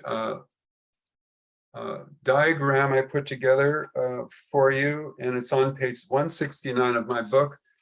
And it shows the four levels of the self in James's Principles of Psychology from 1890, with the empirical self capable of studying all four dimensions of the self. One, the material self, as he called it, which consists of B, a body self, with the breathing self, I would add in the center as the primary I consciousness or source of I consciousness. 2, the social self. 3, a spiritual self, which consists of a central nuclear self, which I'll talk about later. One could say the nuclear self in Jung's individuation was the dream he had of the underground phallus from the age of 3 that shaped his whole future destiny. 4, a transcendental thinker, a metaphysical postulate that can be inferred, but not proven to exist empirically. So that gives you an idea of these 4 selves, which I've diagrammed in circles for you, with a reversal of the order from the bottom, the material self on the lower, the body self being the center of that, with the breathing self in the center, and then the social self, the spiritual self, and the metaphysical self. Analytic psychology focuses mainly on the dimensions of the first 3 selves, while the metaphysical self can be studied through parapsychological phenomenon or through the study of what Jung would later call synchronicity. Here's the material self diagrammed with the body self as the center and then the breathing self. 2, the social self with our professional groups, friends and families at the center. You could say we emerge out of that matrix, and then that expands outward towards the world. 3, the spiritual self, which has a central nuclear core, and then the breathing self, which is always accompanying all states of consciousness. And then I have a quote from Jung's essay, The Development of the Personality, from 1932, where he says specifically about individuation, a whole lifetime in all of its biological, social, and spiritual aspects is needed. So there you see the first 3 selves, the biological, the social, and the spiritual, corresponding in Jung's definition exactly with James's 3-tiered hypothesis of hierarchical organization in the self. Now, this is the last of these diagrams that I put together on the self in James's psychology, where we have the transcendental thinker, the metaphysical self, as he called it. There's always that breathing self at the center of our experience, and then around that is the absolute, which is those spectrums of the infrared and ultraviolet, you could say, light that we can never fully define, because they are simply infinite. Okay, here's a picture of some of the influences on James. This is Alexander von Humboldt. He wrote the book Cosmos, which James's godfather, Ralph Waldo Emerson, was reading in German in 1844. The great polymath and explorer who went to South America, Central America, and Mexico, and brought back to the meetings with Thomas Jefferson at the White House his geographical maps, which later influenced our explorers Lewis and Clark and others. And he was the great father of American geology. This is his student, Louis Agassiz, who taught at Harvard. And as a young man, William James went with Agassiz to South America to collect fish specimens for the Harvard laboratory. And I speak about that. Now, this is a picture of my self at the doorways at Yale Divinity School on July 11th, 2015, where I came up with the subtitle of my book. Someone had asked about that idea. Well, here you get a picture of what I mean. And I'll show you another picture momentarily that takes us into another dimension of what I mean. For James, emotion was what he called a tendency to feel, whereas he viewed instinct as a tendency to act when in the presence of a certain object in the environment. But emotions also have their bodily expressions, which may involve strong muscular activity. James gave the examples of fear or anger. Fear, for example, is both an instinct and an emotion because fear often arises from an instinctive reaction, and the two, impulse and affect, cannot therefore be theoretically separated into precise scientific categories in chapters of a textbook on the principles of psychology. Therefore, James asked the question, shall fear be described in the chapter on instincts or in that on emotions? Now, James was a physiological psychologist first and foremost, and a study of neurology, of the brain. And in 1890, very little had been written about the emotions and the emerging field of psychology. Most writing was merely descriptive. James took it upon himself to follow the guiding principle that the beauty of all truly scientific work is to get ever deeper into levels of experience. Is there no way out from this level of individual description in the case of the emotions, James asked? I believe there is a way out of it, he said, if one will only take it. The way out for him was empirical science, as I've said, scientific and psychological. The basic axiom was this: emotions, like instincts, are indefinite and tend toward uniqueness in individuals. Of emotions, James wrote significantly, we immediately see why there is no limit to the number of possible different emotions which may exist, and why the emotions of different individuals may vary indefinitely. James's description of instinct was just as precise. Instinct is usually defined, he said, as the faculty of acting in such a way as to produce certain ends without foresight of the ends and without previous education in the performance. In an address delivered to the Unitarian Ministers Institute at Princeton, Massachusetts in 1881 called Reflex Action and Theism, theism coming from the word theos, which is the Latin word for God, so reflex action and theism, a very interesting title. James said, to awaken our loyalty happens to be one of God's functions. Loyalty is what leads to the opening of the self-storeways. The floodgates, James wrote, of the religious life are opened and the full currents can pour through.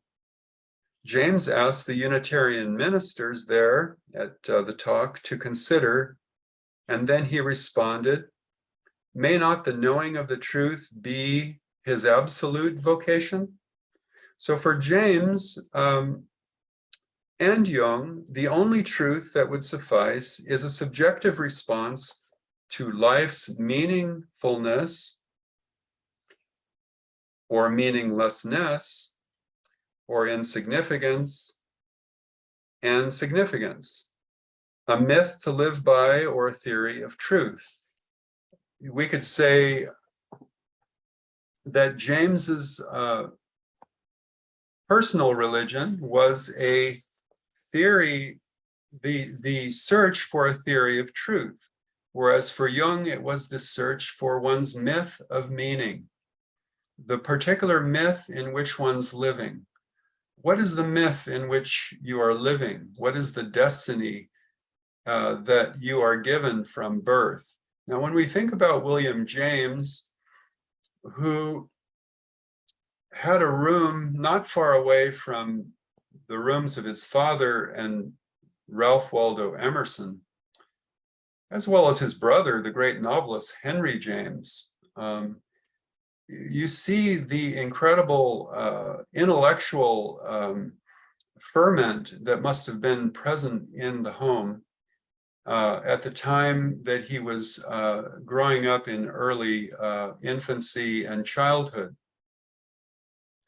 Now, when we think about James in his opening into adolescence, going to Geneva, Switzerland, and studying German and Latin and French and all of the sciences and philosophy, we see that James was educated as a teen, a budding teen, not far from the locale of C.G. Jung. And interestingly, while he was suffering from symptoms of angina in 1910, after he met Carl Jung for a third time, he traveled through Switzerland because he wanted to see the Alps and he wanted to bring back memories, I think, from his early adolescent period before he returned to his home on the East Coast, where he died. Now, again, I mentioned he died at 68, and when Jung walked with him in the early part of 1910, I don't know the exact days, but James talked to Jung about how he could hear his heart beating, and he was experiencing a thrombosis of some kind that was also present in 1909, and Sigmund Freud also wrote about this. Now, I talked a lot about the ideas of Myers, who was a psychical researcher, and I presented this model of the infrared and ultraviolet spectrums of light to give you a sense of the waves of these transmarginal fields that James wrote about, but also to illustrate for you something that perhaps you were aware of, and that's that this little girl who I had the delight to be able to work with presented a rainbow goddess as her symbol for the self that came to her in a dream at the age of 4.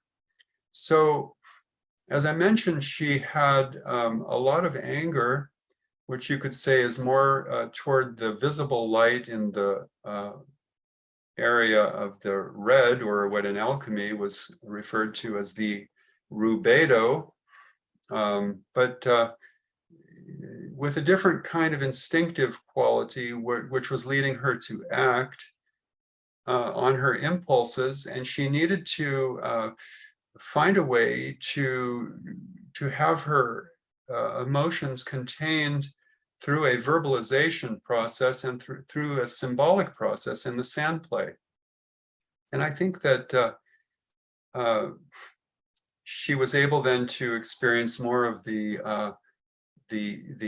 emotions of joy, and so I brought that in because I think it's an interesting coincidence that both James and Jung were writing about the spectrums of light and the waves to illustrate the ideas that they put forward. James, the transmarginal fields, and Jung, this psychoid continuum. Now, the reason that also I mentioned it is because of the synchronistic phenomenon involved in the 3 dreams that James had that were precognitive, I think, prior to the 1906 earthquake. And I also think it's important to note that James's theory of pragmatism really began to take off in 1898 at UC Berkeley, also on the West Coast. But it was in 1906 that we see this major change in James's writing, where before he had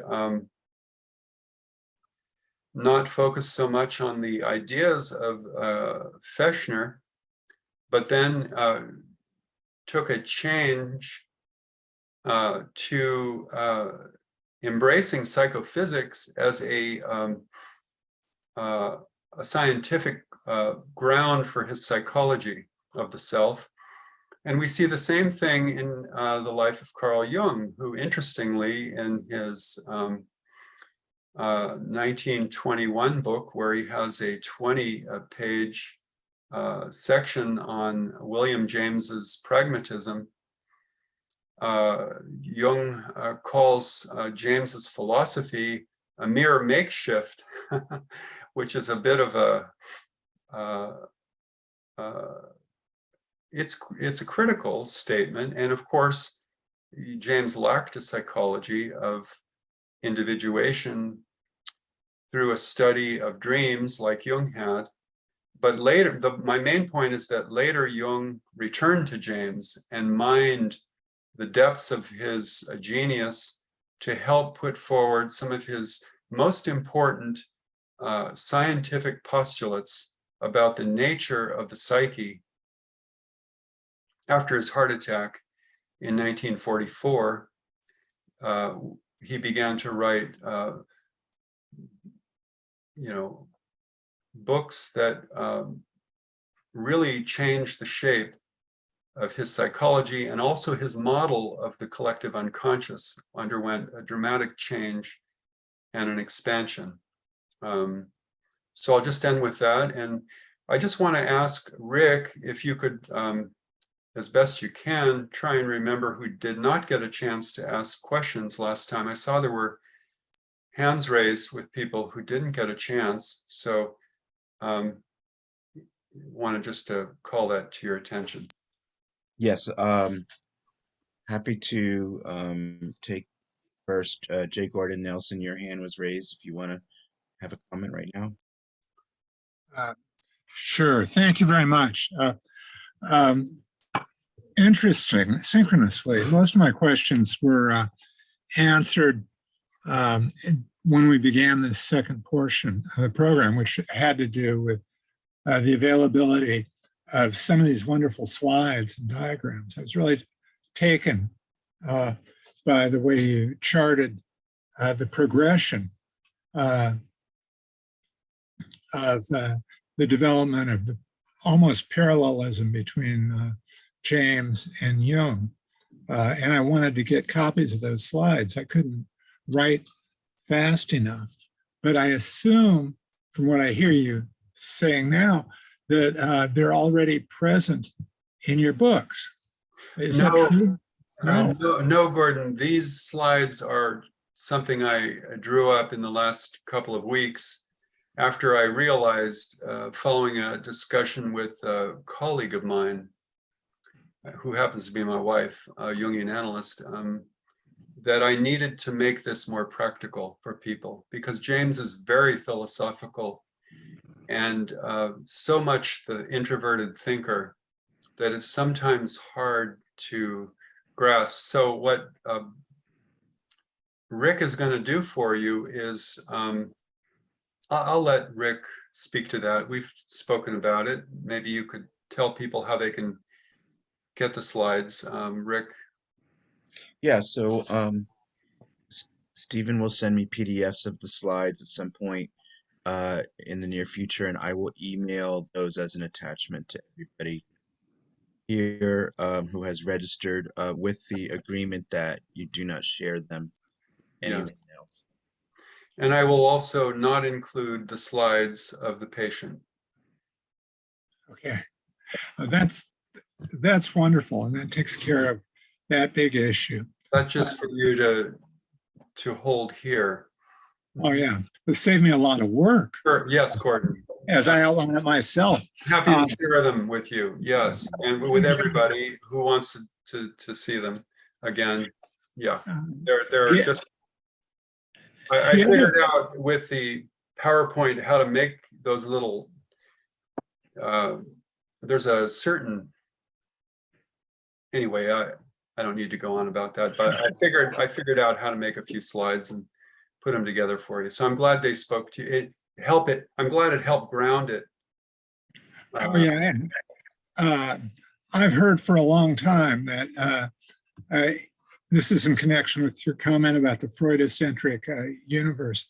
Mhm. I think I heard Sonu say once upon a time that all you really needed, what you really needed in order to understand Jung was William James for the method and Goethe's Faust for the collective unconscious. And from those two resources, you could put together the entirety of Jungian psychology. Now, I don't know about that, but I did ask Sonu once directly if he said that, and he smiled like the cat, you know, and would not admit it. Well, thank you again, Gordon. And in response to a question that I was asked earlier about the doorways to the self, I do ask a question in my book about whether Jung and James got the idea from Goethe, or whether Jung was influenced by James, which I think he was in part. But you're right, Goethe's Faust with the key, and we know Herrmmann held an outstretched key in his hand in the dream, and you can see the key and door metaphor there. And I speak about all this in my book, but James was reading Goethe's Faust as well and commenting on it, and I have some references to that for you. One last question. But I think there's another missing link there, and I'll talk about that in part 3. About another possible figure in Jung's life, anyway, with regards to the doorway metaphor. Wonderful, because the last question I had, which I'd be surprised if you don't bring up in part 3 somewhat, was the whole idea of numinosity and how that fits in. Well, it's a really good question, because we read a lot about the numinous being the central thing, according to Jung, in analysis. In a letter he wrote, that's really the essential thing, is the experience of the numinous. What we sometimes don't get enough of in our comprehension of the term numinous is Rudolf Otto's very careful discussions about emotion in relationship to the numinous, that one could say that the numinous experience is what arises out of the instinctive and emotional foundation that the process of active imagination makes visible through imagery or through symbolization. And that's the beauty of James, who focused on emotion as the central thing, which I'll talk about in part 3. The most important function is the religious function, which he said has to do with feeling and with affect or emotion. So Jung, of course, wrote a great deal about that too. That's wonderful. It throws in the whole idea of the noumenal, you know, the Kantian, Jung's supposed Kantianism, you know, but I'll leave that for later. There you go. There's a whole, yeah, we could go talk about German idealism and German philosophy and the influence on Jung, but I think what's been lost, and Sonu has brought this in, and so did Eugene Taylor, thankfully, that James is really essential to, critical, I think, to understanding Jung, the foundations of Jung's psychology. So, Rick, do you have? Yes. Let's move to Linda, because you also had your hand raised at the end of part 1. Go ahead and unmute yourself. Hi, Stephen. This is Linda Lazzaretti, your former student at Sophia. And do you remember that course you gave us? Yes, well, that's where my lectures on James began, isn't it? Right. And you really need to do more lecturing. You're great, great professor, and your slides were wonderful. And I had a question to ask you before that. I just wanted to throw in Blake's, of course, Doors of Perception. And he was a Swedenborgian. Well, at the end, he wasn't so much, but that the Doors image is, of course, the Doors, who were the pop group. Yes. The question I had was, Mhm. when you talked about higher destiny, Yes. can that be equated to William James's concept of this compass reading of your psyche toward individuation, and then possibly so. through a synchronistic process? I think so. And interestingly, Linda, that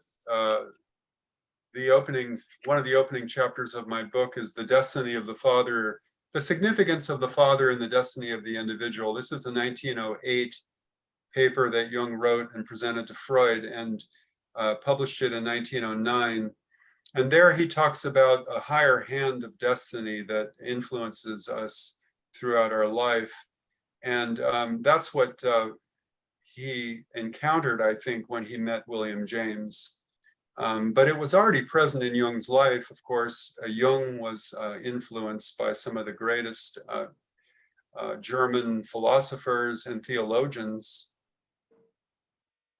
And so by the higher self, Jung and James also included in their model of the subconscious or the collective unconscious, the idea of a super consciousness in the unconscious. This is something that gets lost sometimes, but it's there in Jung's writings. And as I pointed out, it was, well, I'll just leave it there. But thank you, Linda. It's nice to see you. Yeah, thank you. Anybody else, Rick, who didn't get Yeah, it? Claire Costello wrote in the chat, didn't Einstein also move into psycho-spiritual energetic field? Yes, he certainly did. And I talk in my book about the physicists, Claire, nice to see you, who were influenced by William James. Marie-Louise von Franz points out that Niels Bohr may have gotten his concept of complementarity from William James. And before Wolfgang Pauli, Jung's collaborator, you could say, on the theory of synchronicity, the great physicist, was reading William James before he met Carl Jung. So the influence of James on the ideas of seminal minds, physicists, is present. I'm not an expert on Einstein. I know we have a physicist here who might be able to help us understand that, as well as a Jungian analyst in our San Francisco Institute, and we'll see if he might have something to say to us about that. So thank you for the question. Yeah. Eugene, go ahead and unmute yourself.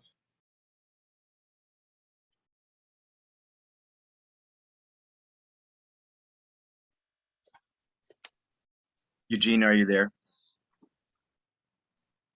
Can you hear me now? Yes. Okay. Yeah, I like the whole. I typed on here about someone else mentioned the Doors. The from William Blake's that the band The Doors used to name themselves the doorways of perception being cleansed. And I like that very much. It kind of is related to me when you had the spectrum too, up there. And it reminds me back when I was very beginning in my clinical career, I had a very down-to-earth supervisor. I know he was an introverted sensation type, but he told me, which I think is quite true, he says that the truth is not commonly understood. Hmm. And, there's kind of, something to that. I think I was thinking of that too when you talk about Vivekananda in terms of expanded consciousness.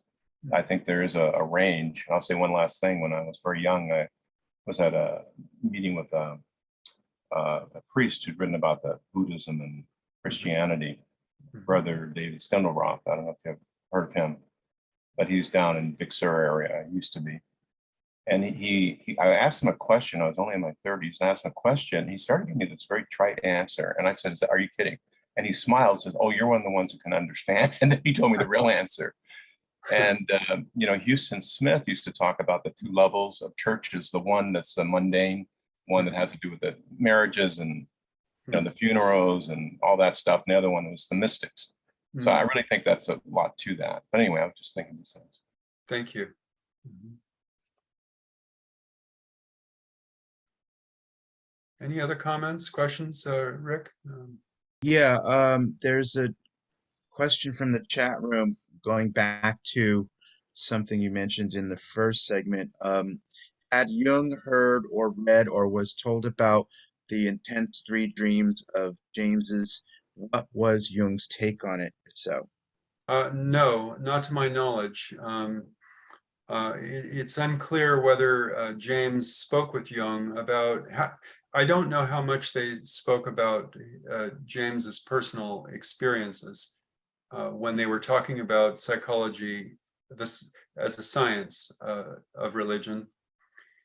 But the religious nature of the psyche was clearly something that Jung read about in James.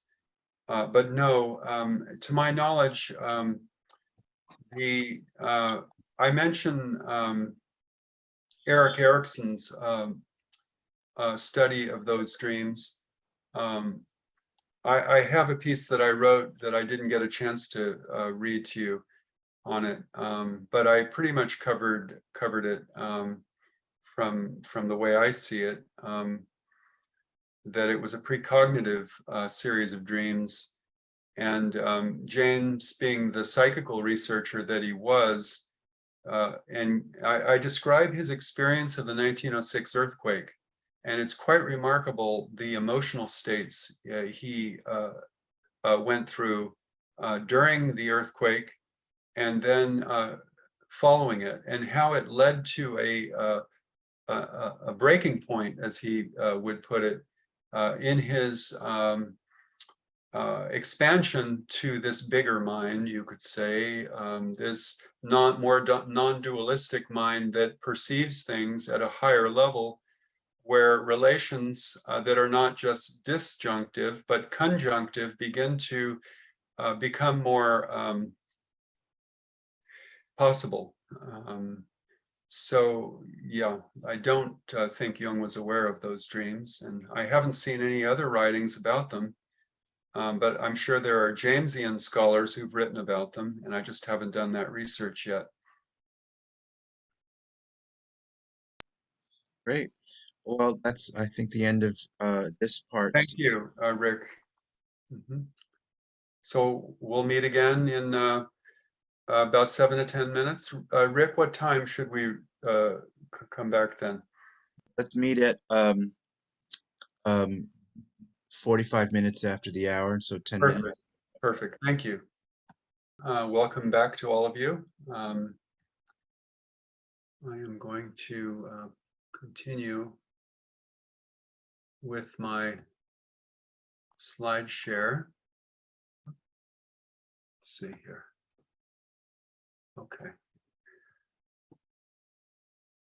William James illuminated something extremely important for Carl Jung's extension of the vision of spiritual democracy that I've pursued in my writings, namely his astute inspection of the world's religions and mystical experiences as a whole.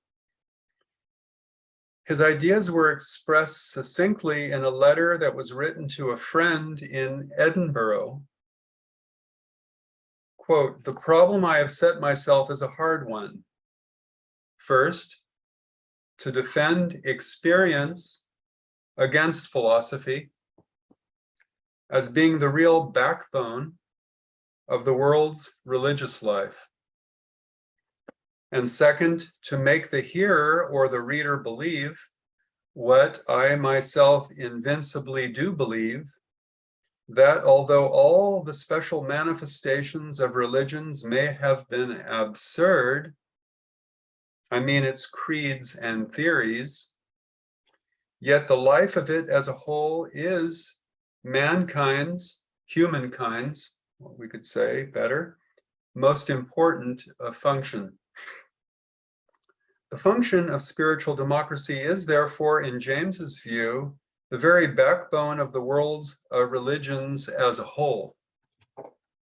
And humanity's most important function, in his view, is a spiritual purpose that is present in everyone, in all of you.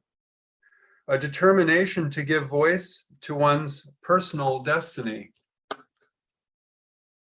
This destiny is as much culturally diverse as there are humans. James asked us to consider, how can religion on the whole be the most important of all human functions? For William James, the subconscious self, which you've seen diagrams for, was the real seat of religious experiences. And by religious function, James meant, really astonishingly, in 1890s and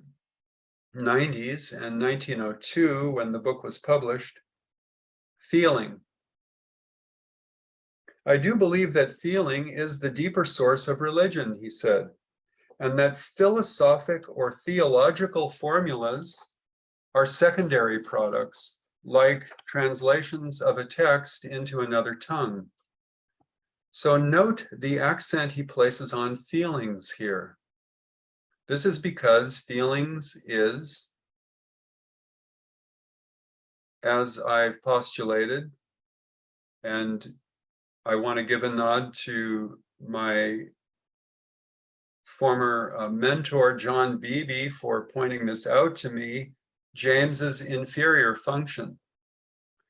And as such, it's what Beebe calls the basis of his spine or backbone of his character.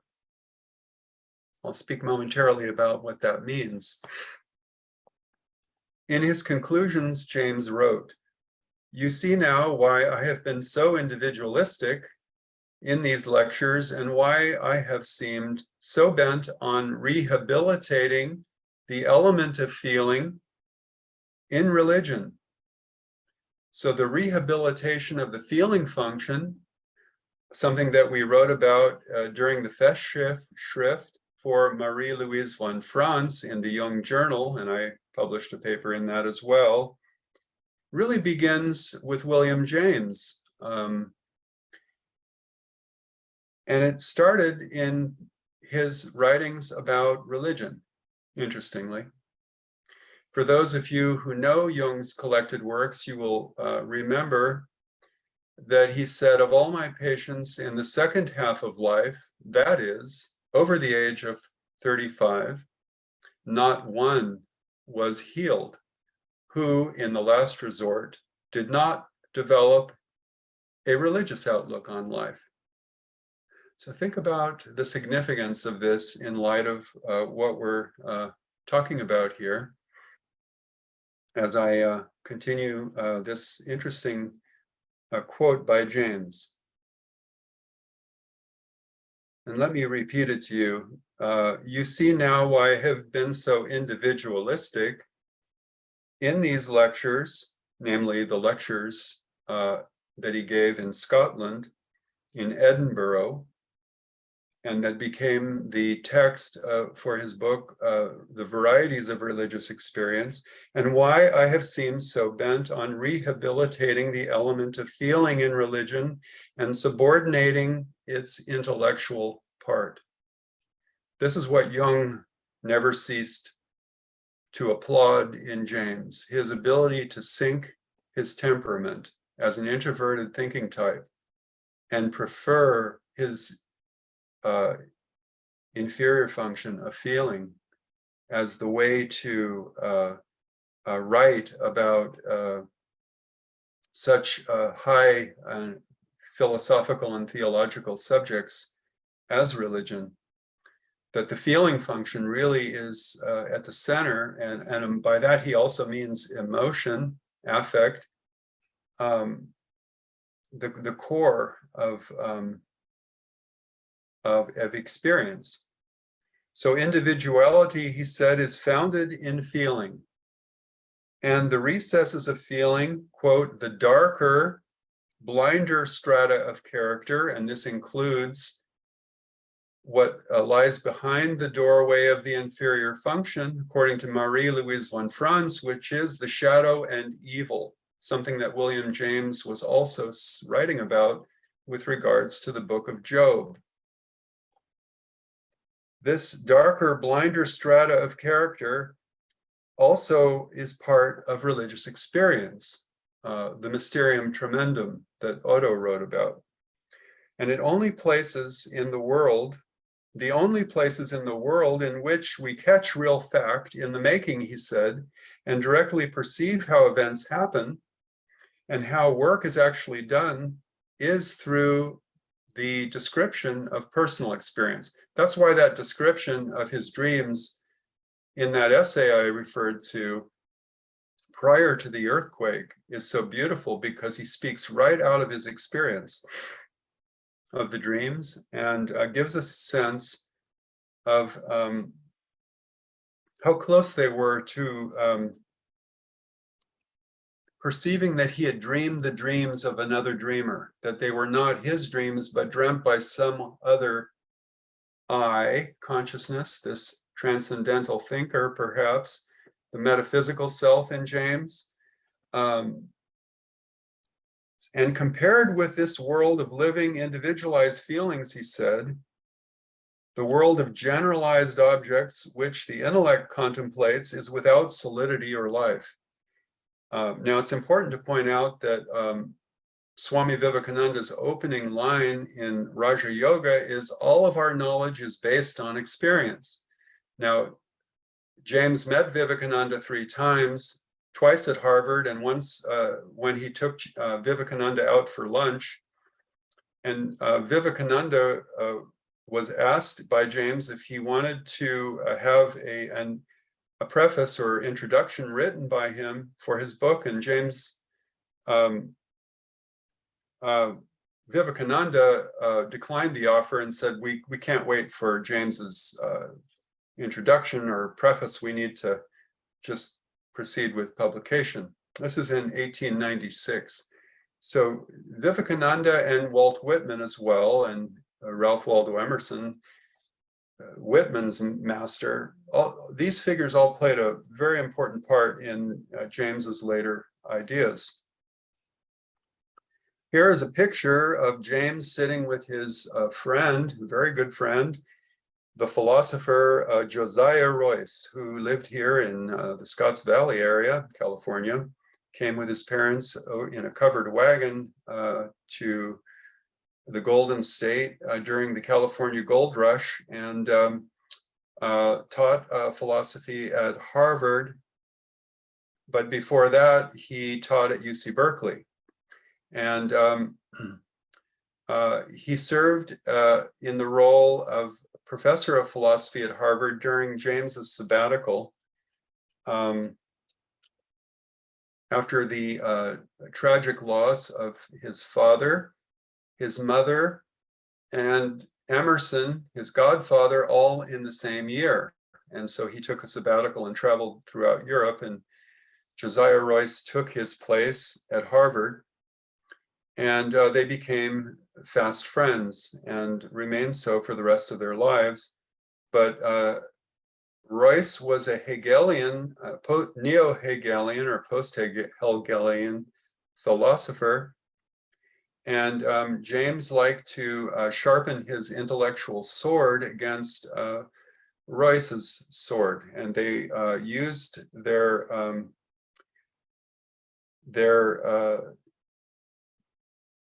discussions back and forth to sharpen their ideas, you could say.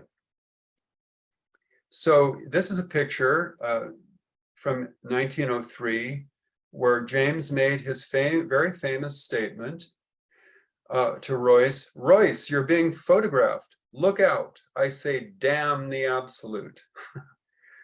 Now that's quite a statement. I don't think it was a quarrel of hostility towards God that James was pointing out here, but one of deep and abiding affection for the absolute, because as you saw, he had a metaphysical self in his concept of the self.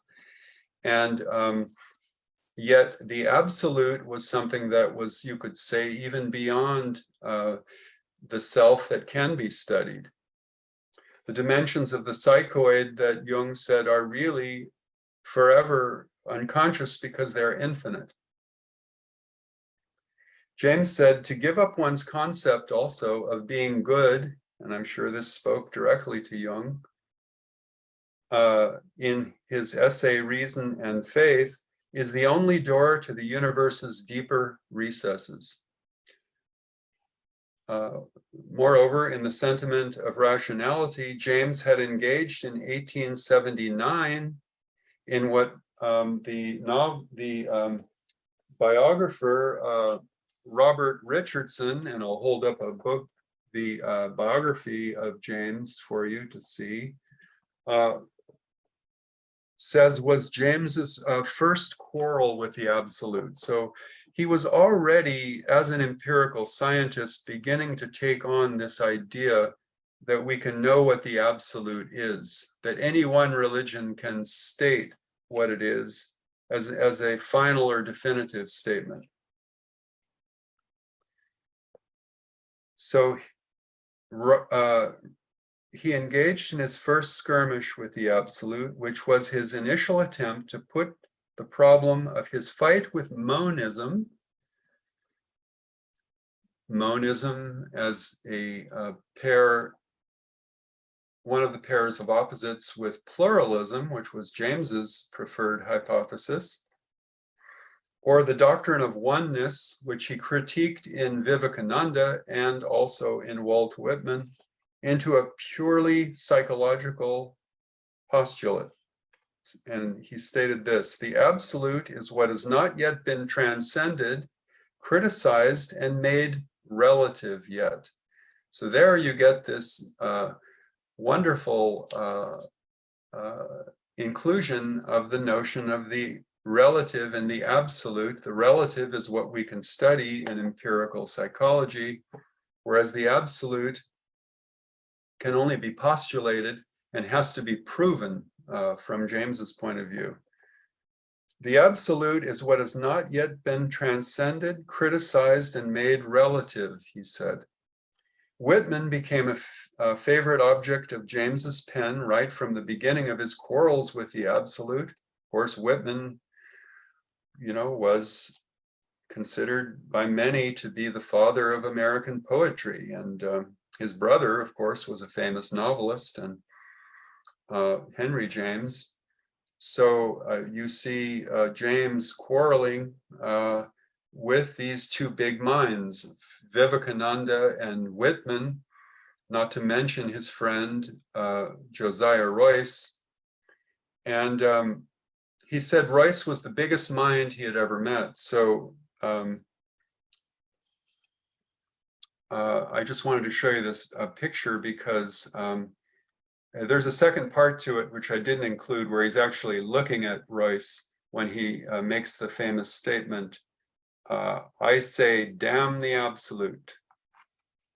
So let us linger for a moment on this remarkable statement that James made earlier in part 1 of this seminar.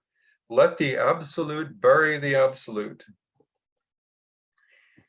What he is essentially saying is that if Q, and I substitute the Q with an I for infinite, is equivalent to cosmos in all religions, then what we would be left with after the relativity of the gods, a very Jungian idea, is the radically empirical view of reality where all Qs, in James's work, he used the letter Q, or I say I's for infinites, a small I, would be right about the nature of the self because it is felt to be so by their founders.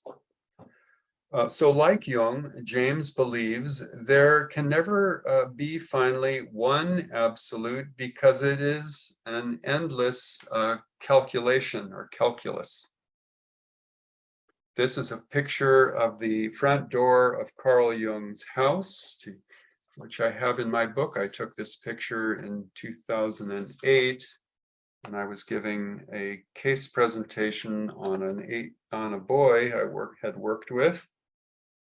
And over the front door, again, we're talking about doorways to the self, and now we're entering into the self concept of Carl Jung.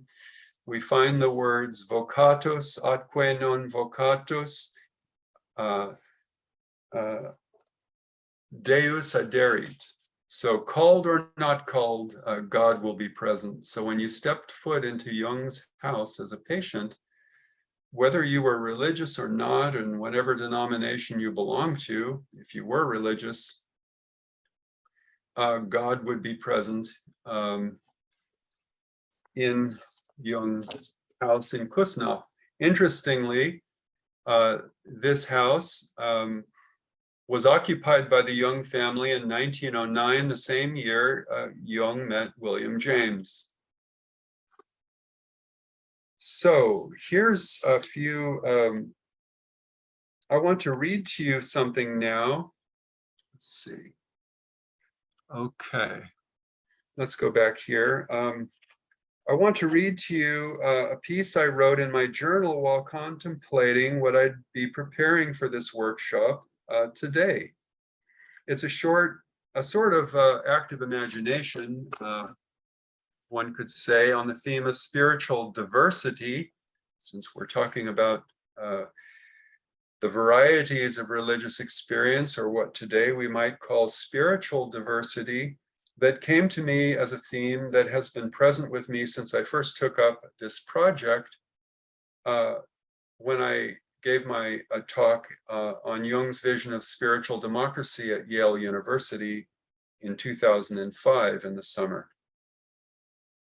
And I showed you the doorways in the Yale Divinity School where I came up with that idea. What is clear from the steps my life has taken over the past several years, actually 7 years now, since I gave my presentation at Yale, is the centrality of William James as a scientific and religious figure, and his influence on Jung's midlife transformations from a fervent Freudian psychoanalyst who had lost touch with the core of his religious identity during his pursuit of a medical degree and an academic career as a professor and practitioner of psychiatry, into the spiritually focused analyst in Kussnacht, Switzerland, for whom God or the self became an essential variable in his experience of individuation and the experiences of his patients. Whether one wants to interpret this profoundly spiritual metamorphosis that occurred in Jung's personality as a reclamation of his Protestant or Catholic roots as a European Swiss citizen doesn't matter much from a psychological point of view. What denomination theologically is not the point, since the recovery of the unique self-image he was led to rediscover after his meetings with James was not through any theology of Zwingli, Luther, Saint Ignatius, or even Meister Eckhart, but a living experience of the symbol of Christ on the cross that is at the center of the Judeo-Christian mystery of transformation, the death of Jesus and continuing incarnation of the Holy Spirit in humanity following his resurrection.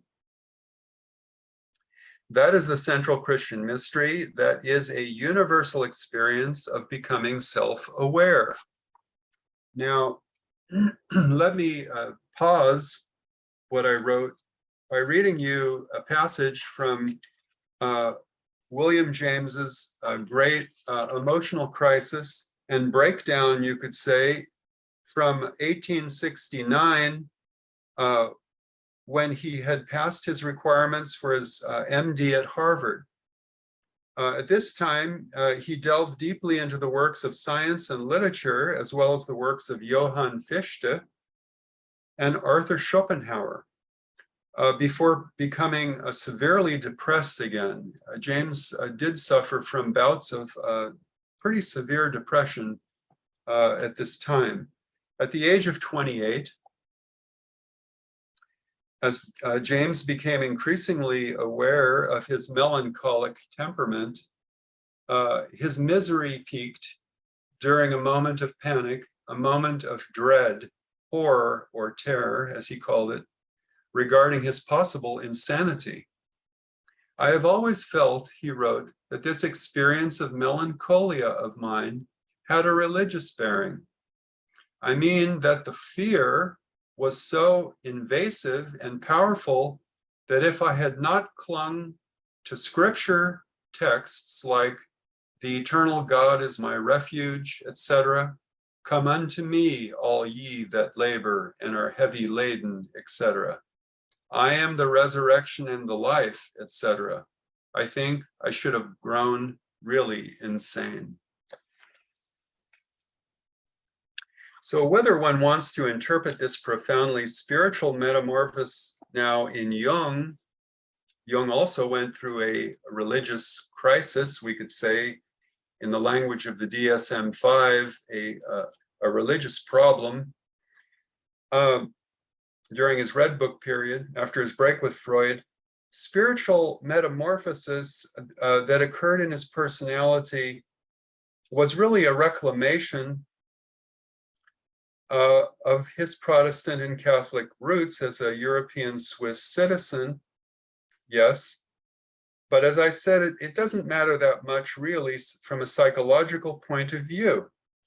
And that's because this was the experience that mattered most to Jung. And I quote from his 1939 talk given in London to a group of pastors called The Symbolic Life, that living the symbolic life and incarnating the unique and specific God image one is called by the self to embody through dreams, visions, active imaginations, and synchronicities that cross our paths at crucial moments of our individuation process, perhaps especially in practice and in life, is the essential thing. Again, going back to James, it's about personal religion or personal experience. And William James postulated that the religious function of human experience was the most important human function in 1902. So what does this unique way that Jung and James postulated have to do with religion? What does Jungian analysis have to do with spiritual diversity?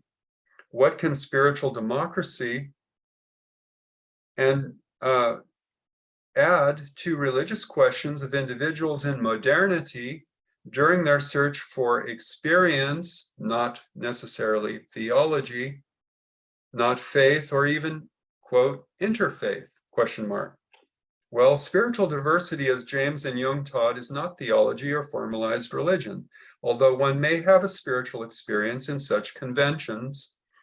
But the personal experience of the living reality of God, nature, or the self outside the limits of any synagogue, church, mosque, or temple. What is so central in dream analysis are the powerful emotions, the impulses, the intuitions, and the feelings especially that we experience in relationship to the self. That is what truly matters, and that is a crucial element that leads to change.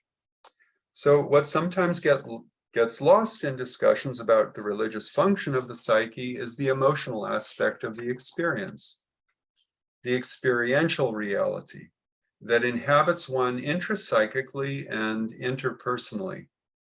What the God concept truly connotes is the full range of feelings that accompany authentic spiritual encounters with the numinous, which is intensely active, as James said, and as Jung said, emotional and effectively charged at its nucleus, and can create a significant change in consciousness from, quote, sparks in the soul.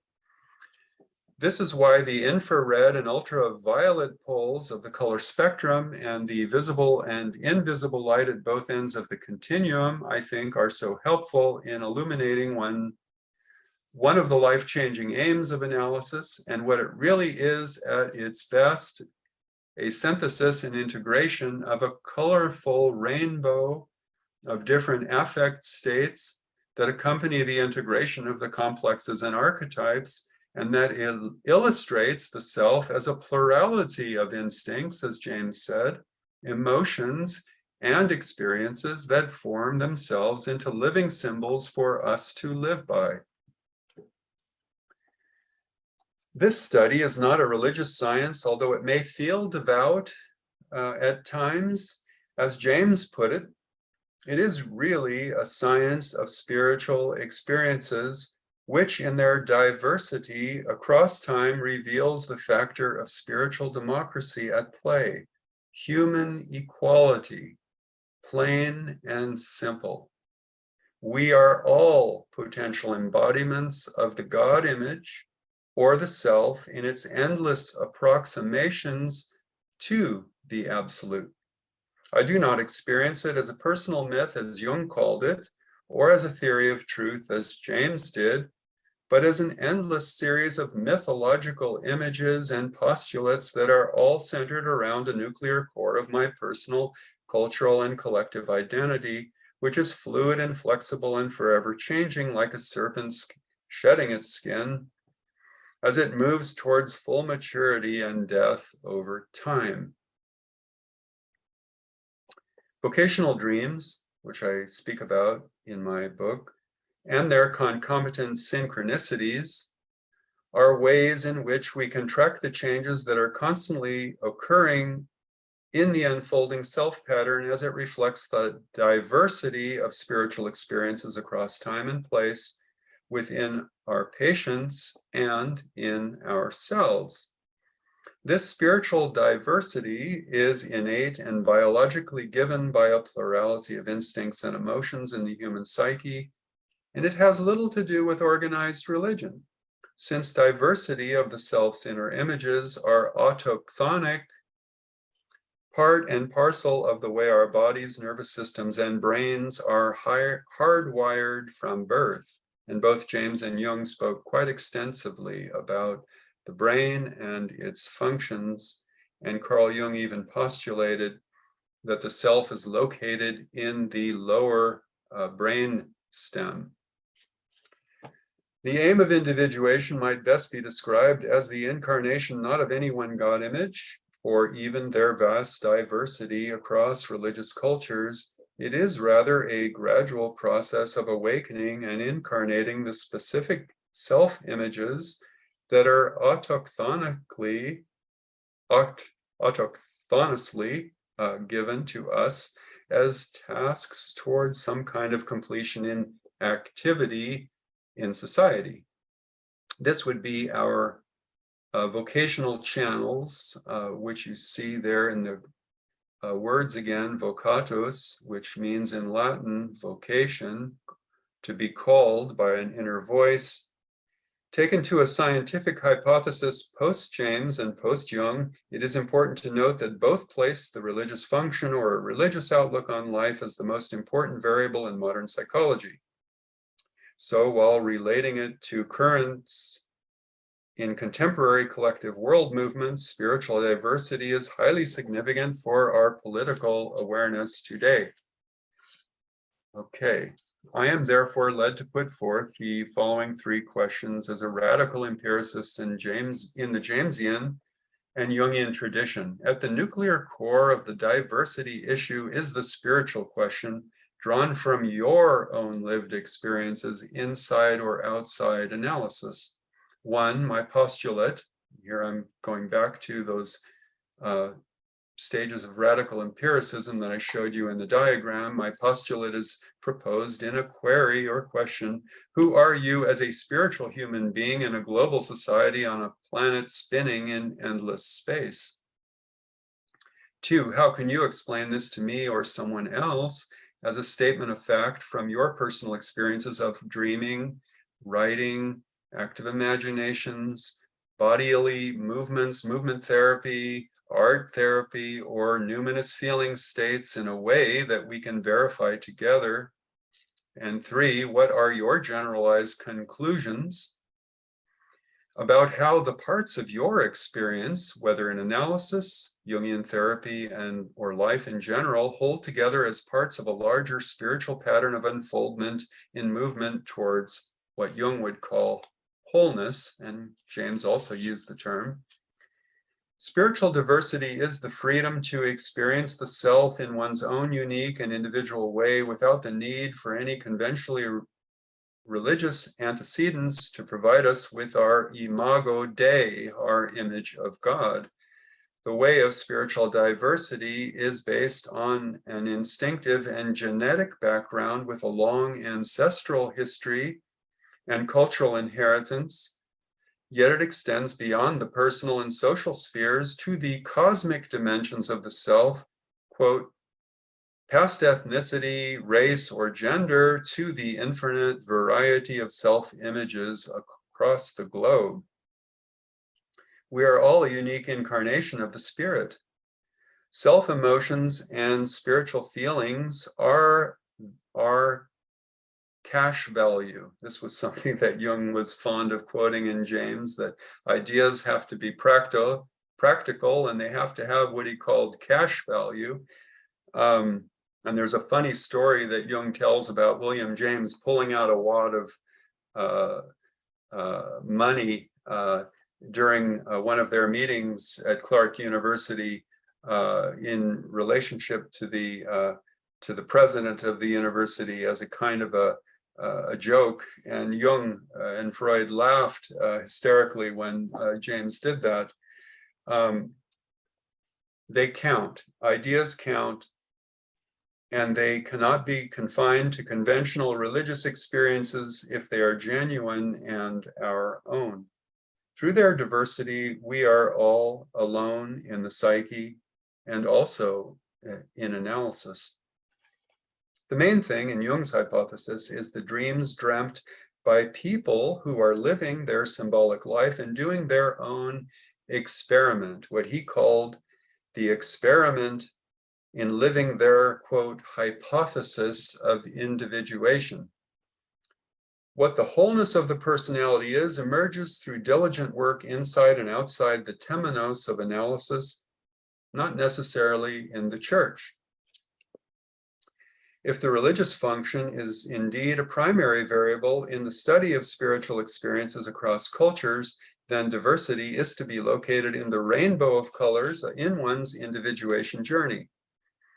These hues are instinctively and effectively charged, and they are portrayed in a panoply of images filled with one's own unique numinosity, grace, or glow. This singularity of experiences in their diversity is what gives each person their particular feel for spiritual democracy and equality with oneself and others. Spiritual diversity is infinite and always in the making across the planet, and the instinct for individuation will continue to portray its vast diversity in self-images as long as the human species continues to exist on the planet. So that was the end of my journaling exercise. Now, the dream is a doorway to the self in its personal and cosmic aspects. Now we come back to my presentation before I included my journaling exercise. Everything should be done to protect the integrity of the access to this pivotal entranceway into the infinite psyche. One cannot enter into this door to the self-supreme reality by being good alone. One must find courage to accept good and evil alike, and to some degree incarnate the opposites that take place through one's inner work and in analysis. Now, this is a picture of the doorways at Chaco Canyon, New Mexico, which I took on a bright day, and I took this prior to my experience at Yale. So this was my first inkling of what would become the subheading of my book, Doorways to the Self. I love it because it's an observatory of the ancient Anasazi people who aligned their kivas with the transit of the sun and the moon transits. And it's a very famous astronomical site where they did their rituals and dances, and then we don't know how and why they perished. Here's another image of doorways. I'm not sure if anyone of you can recognize this marvelous church. It is the church of the great, I think, the greatest Dominican preacher who ever lived, Meister Eckhart. This is the Predigerkirche, the preacher's church that he entered at 15. And we know for a fact from Sona Shamdasani that Jung was reading Meister Eckhart at the age of 15. This is the picture of the Eckhart portal at the opposite end of the church. And I'll let you just meditate on that symbol. Shamdasani calls Liber Novus, or the new book in Latin, another term for the red book, as a language experiment, which is what Walt Whitman called his experiments with language, or the process he called vocalism, speaking with the divine voice. And he informs us, Shamdasani does further, that the word psychology does not appear in the text at all. Think about that. Not once does the word psychology appear. Instead, we find another word, religion, appears. Where did we hear that religion was the most important function in the human experience? Well, religion appears, Shamdasani tells us, psychology doesn't. He adds, I mean, in a sense, it's all psychological. Liber Novus is a text, says Shamdasani, that is articulating the way of the future. What that future is, I believe, is what the world wants to know today. Where is the field of psychology heading? What is its course? Where are we going? What is forthcoming? Among the different theological ideas that emerge in Liber Novus is the central problematic not of psychology, but interestingly of Christian theology. How should one understand the imitation of Christ? Or what does it mean to take up one's own cross? These are Shamdasani's questions here. The book attempts to get at the core of the Christian message, and this is from a conversation, by the way, with John Beebe, which I have a chapter on. The book attempts to get at the core of the Christian message of crucifixion of the hero by the sacrificer, which is the self. And we know that Jung had to sacrifice the hero in the Red Book in order to become the real Jung.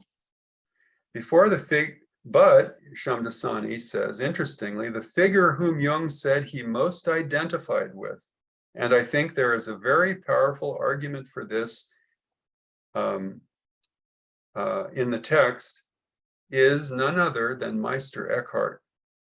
Shamdasani clarifies for us that Jung was reading Eckhart at 15 onward.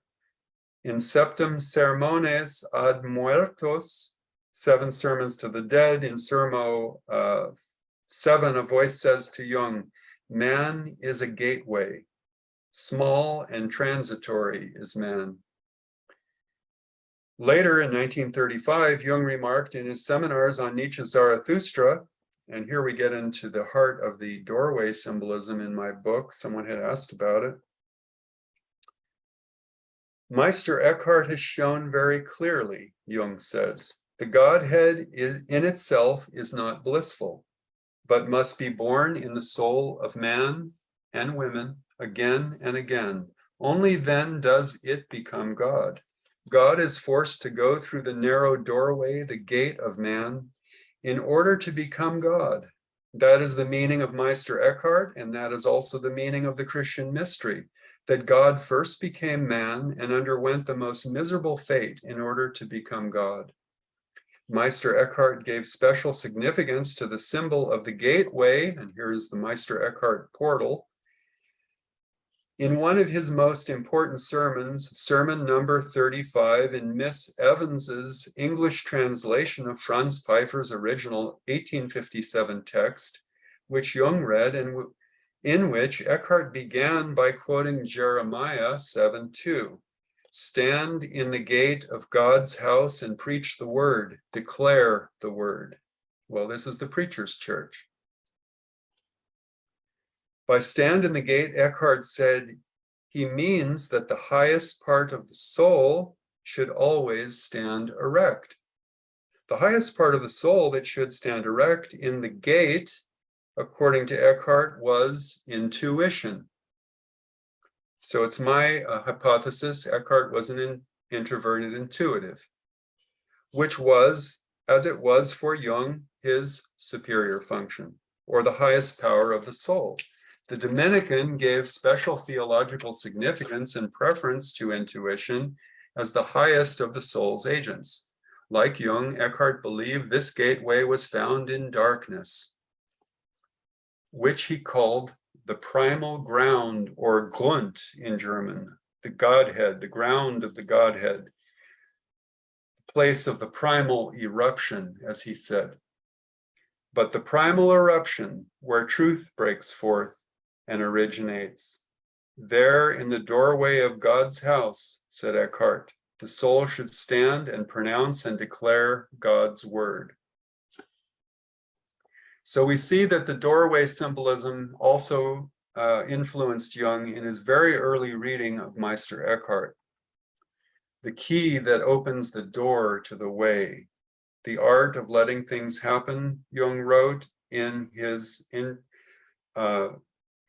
commentary on Richard Wilhelm's text, The Secret of the Golden Flower, in volume 13 of the collected works. The art of letting things happen, action through non-action, letting go of oneself as taught by Meister Eckhart became for me the key that opens the door to the way. We must be willing to let things happen in the psyche. For us, this is an art of which most people know nothing.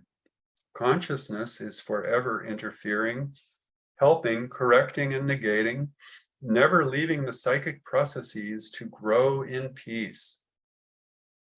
In a contribution to the study of psychological types, a lecture delivered at the Psychological Congress in Munich, or München, in September of 1913, the last time Jung and Freud met significantly, Jung said further, so far as my limited knowledge goes, we have to thank William James for the best observations in this respect. He lays down the principle of whatever temperament a professional philosopher is, he tries when philosophizing to sink the fact of his temperament.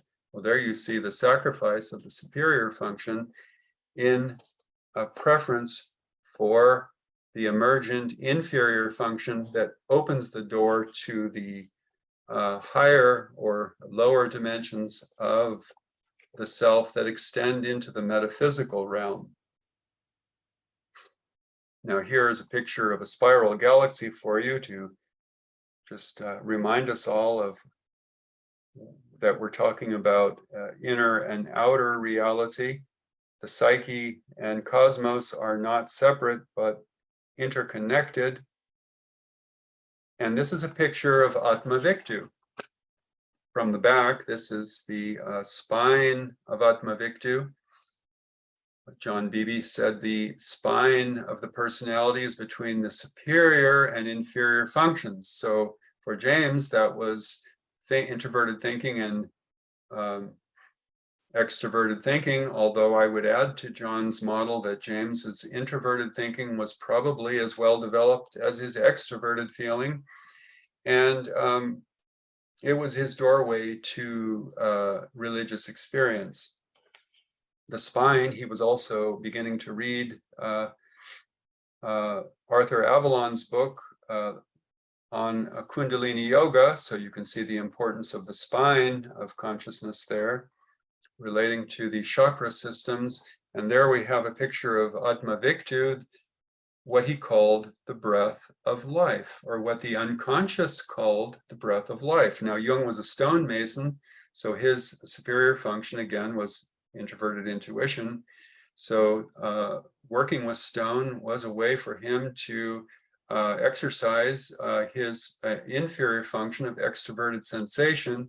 And this is the little figure I photographed in 2008 standing in Jung's garden in Kusnacht. Here's a picture of the Kundalini yoga system. Jung gave his lectures on Kundalini yoga in 1930 to 31. And Jung said that the relevance of the chakra system and yoga to modern psychology really stops at the level of the throat, which is interesting because that's the place of the vocal center that leads to the speaking of the word through the mouth. And ajna, the sixth chakra, and the thousand-petal lotus at the top, he said, are outside the range of empirical psychology. So you can see, going back to those models, that the metaphysical self would really be what the yogic practitioners call the state of samadhi, or Sat Chit Ananda, consciousness, being, and bliss as absolute states of awareness, existence, and emotion in its highest ultraviolet, you could say, manifestations. Now, here is a picture of Theodor Fechner, the father of psychophysics, who I spoke about earlier, who so influenced James in the later part of his life, particularly in his book, A Pluralistic Universe, which is a marvelous piece. And I have a chapter on that. And he's very significant because he talked about the souls of plants, the souls of stars, the earth soul, that there was consciousness all about him. It's a beautiful story of his life and how he came to this experience. But it's from Fechner that James got his idea of wave theory or field theory, what he would call field theory. Fechner had spoken about the wave spectrum, and that's why I used the wave spectrum of light. And this led to in the last chapter of my book, this diagram, where we have the four selves that James postulated, with the material self, the social self, the spiritual self, and the transcendental thinker, which could be the organizer of synchronistic events. What that transcendental aspect is, or metaphysical dimension, is currently being written about by modern, postmodern and contemporary Jungian analysts and theorists. And I have a 0-point field in the center there, which is the meeting place of science and religion in asamprajnata, which is another name for the state of samadhi. But what I'm talking about is very abstract, you could say, and it needs to be grounded in material reality to really get at what we're talking about when we make a Jamesian and Jungian synthesis to try and arrive at some kind of, in conjunction with other related fields, physics being perhaps the most important, towards greater scientific objectivity in psychology, physics, and spirituality. The way in which I did this in my book was by tying together James's and Jung's self-concepts, which I showed you, and their similarities and differences, their disjunctive and conjunctive relations. In chapter 37 of my book, Vocational Dreams and Synchronicity, I cited the following lines from James to highlight the idea of the whole self. He said, "What we conceptually identify ourselves with and say we are thinking of at any time is the center, but our full self is the whole field.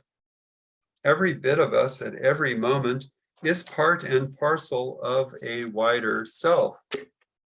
What is the wider self we are part and parcel with? This full self James was writing about. How does it correspond to Jung's theory of the self in the middle to late years of his life? What are vocational dreams, and what can they tell us about the 4 levels of the self that James postulated for psychology? And might all 4 dimensions of being be known together in a single mental state through subjective or conjunctive relations with the streams, waves, or fields of our consciousness? So I ask you to reflect with me on the following 3 questions. What is the nature of consciousness? Do trees, for instance, have a consciousness? What is the hidden organizer behind synchronistic events? Well, here we're really looking at interconnectedness between ourselves and nature. I had no idea where these closing questions in my book would lead me when I wrote them. I reported a dream from 2013 where a giant redwood tree was thanking me for tending to some small seedlings in the park behind our home during the terrible drought that we experienced here in California. And as a radical empiricist in the Jamesian now and Jungian tradition, I proceeded with one first postulate. All 4 dimensions of the self that James hypothesized can be observed to be united by a complementarity, I should say, of ordinary consciousness with a super consciousness or supra consciousness, in Sanskrit, asamprajnata, in a 0 point in which trees, for example, might be seen to have a consciousness of their own. 2, second came my statement of fact. An acausal synchronistic event crossed my path that I called a moment of spiritual democracy. This single mental state between my dream and an outer event connected me to a conjunctive relation with unitary reality. 3, I made the following generalized conclusion. There is a consciousness of the spiritual self, the 3rd self, James spoke of, hidden away in the unconscious of matter. This is a mystery. Now I'll tell you the rest of my story recounted in my book, Yoga in the West, which came almost 2 years after my last book.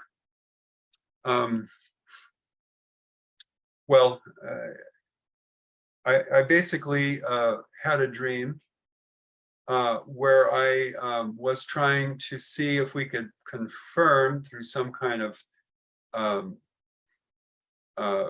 evidence that there is a way to study the higher levels of consciousness that Jung said were outside the field of analytical psychology, ajna and sarasvara at the crown, the 6th and 7th chakras.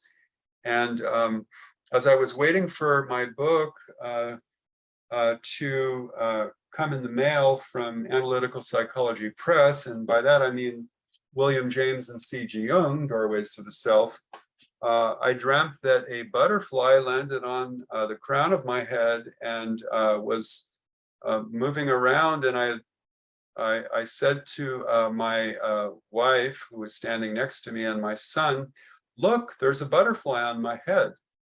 And suddenly the butterfly started to crawl down to this area of my head and then down to my throat area. And And interestingly, not long after this dream, I had a patient from India walk into my office. And let me just tell you a little bit about this interaction.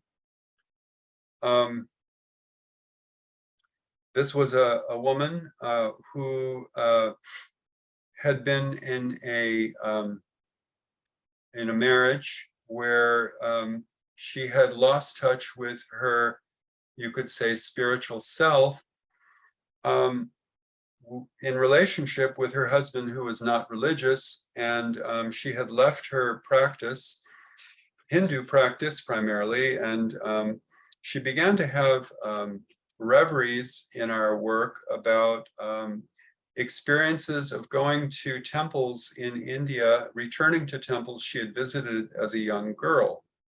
Now here again, we have this interesting, we could say, regression back to childhood to try and recover part of a spiritual self that had gotten lost. And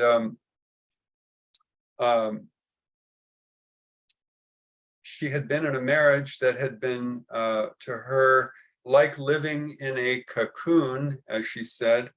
And now she was experiencing a renewal and a sense of liberation. And she said in a session, "My butterfly is flying free. We are happiness" is my mantra. So I thought I'd tell you the clinical case to try and illustrate something that I've been trying to get across in this presentation. And interestingly, at the same time this was going on, the book had arrived, and I was going through it. But before that, when I had the dream about the butterfly landing on my head, I had been on the trail in the park behind our home, and my wife said to me, "Look, there's a caterpillar on the redwood tree that you planted in the park." I said, "What?" And she said, and I had in 20 years never seen a caterpillar. Now you'll remember the illustration of the patient, little Claire, who drew a picture of the metamorphosis that occurred in her therapy while she was in therapy, I would say. This led to a further stage of the chrysalis. James says, interestingly, that there is a function of experience that knows things, a function of pure experience. It exists, as he said, in instant field of the present at all times, and can be accessed through various techniques, such as breathing. I had been doing some pranayama exercises at the time as well, which is a breathing technique that Vivekananda had written about. Now, the instant field of thinking, James said, can only be made known in a self that is aware of the streams of breath.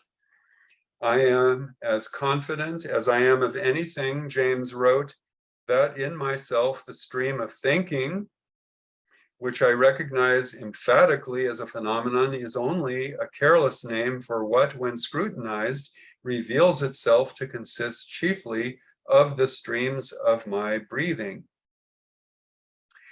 Now, this didn't get into my book because it was published in the book Radical Empiricism that I showed you a picture of, and I only found it after my book on James and Jung was published, but I did get it into my book on Vivekananda and Jung. Now, this sounds very much like what Vivekananda said about the psychic prana in his book, Raja Yoga, that prana is everywhere present in the universe, including in the caterpillar and the chrysalis and the tree. If the function of knowing and experiencing in the instant field is the breath, then everything begins and ends with the breath, James says. I breathe, therefore I am. I am what I am because of my breath.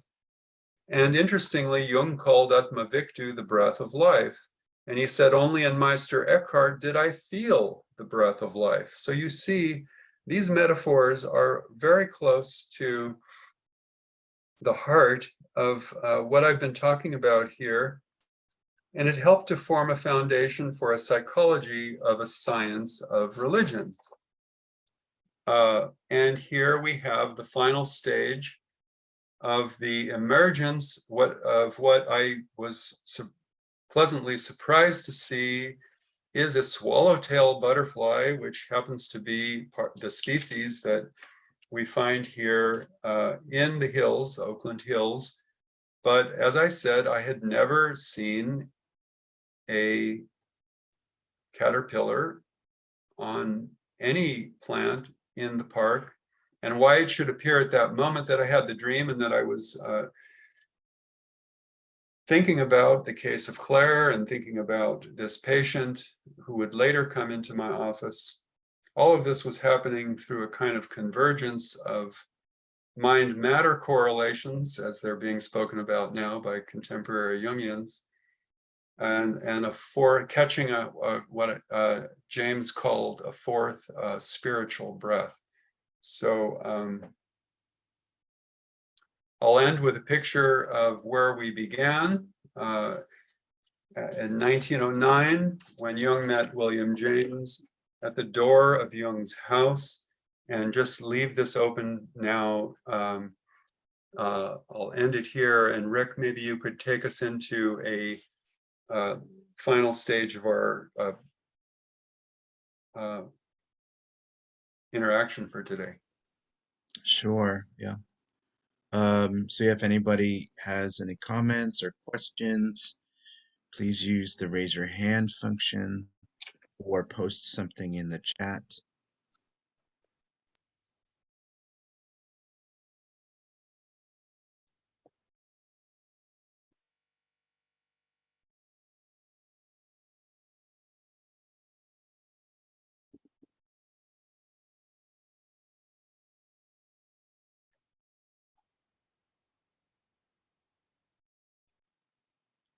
Yes, Lori, please unmute yourself.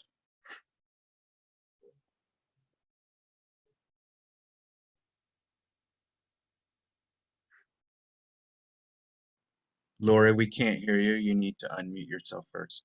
Oh, I was just looking in chat. I saw this question from Bob, I guess. Self is located in the lower brain, so animals also have a self. And then I also see this one about Blake's. I was just interested in those questions, I think, that were asked later. Yeah, since from there down, it looks like. Yeah.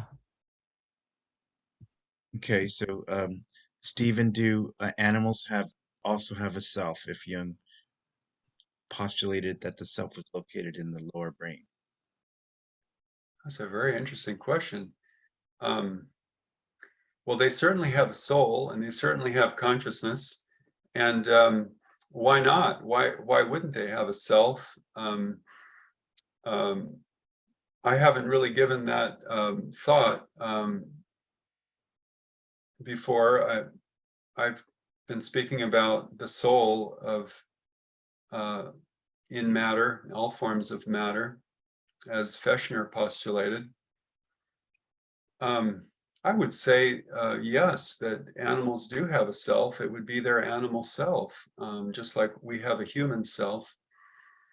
Now, getting back to the second part of the question regarding Jung and his postulate of the self being located in the lower parts of the brain, this comes, I think, in Jung's late writings, where he's continuing his earlier work on schizophrenia. And he's talking about, interestingly, someone mentioned Huxley. Jung had a reversal of his cautionary words about Huxley's, you could say, experimentation with mescaline, and Jung exchanged letters about this. which I talk about in chapter of Doorways to the Self.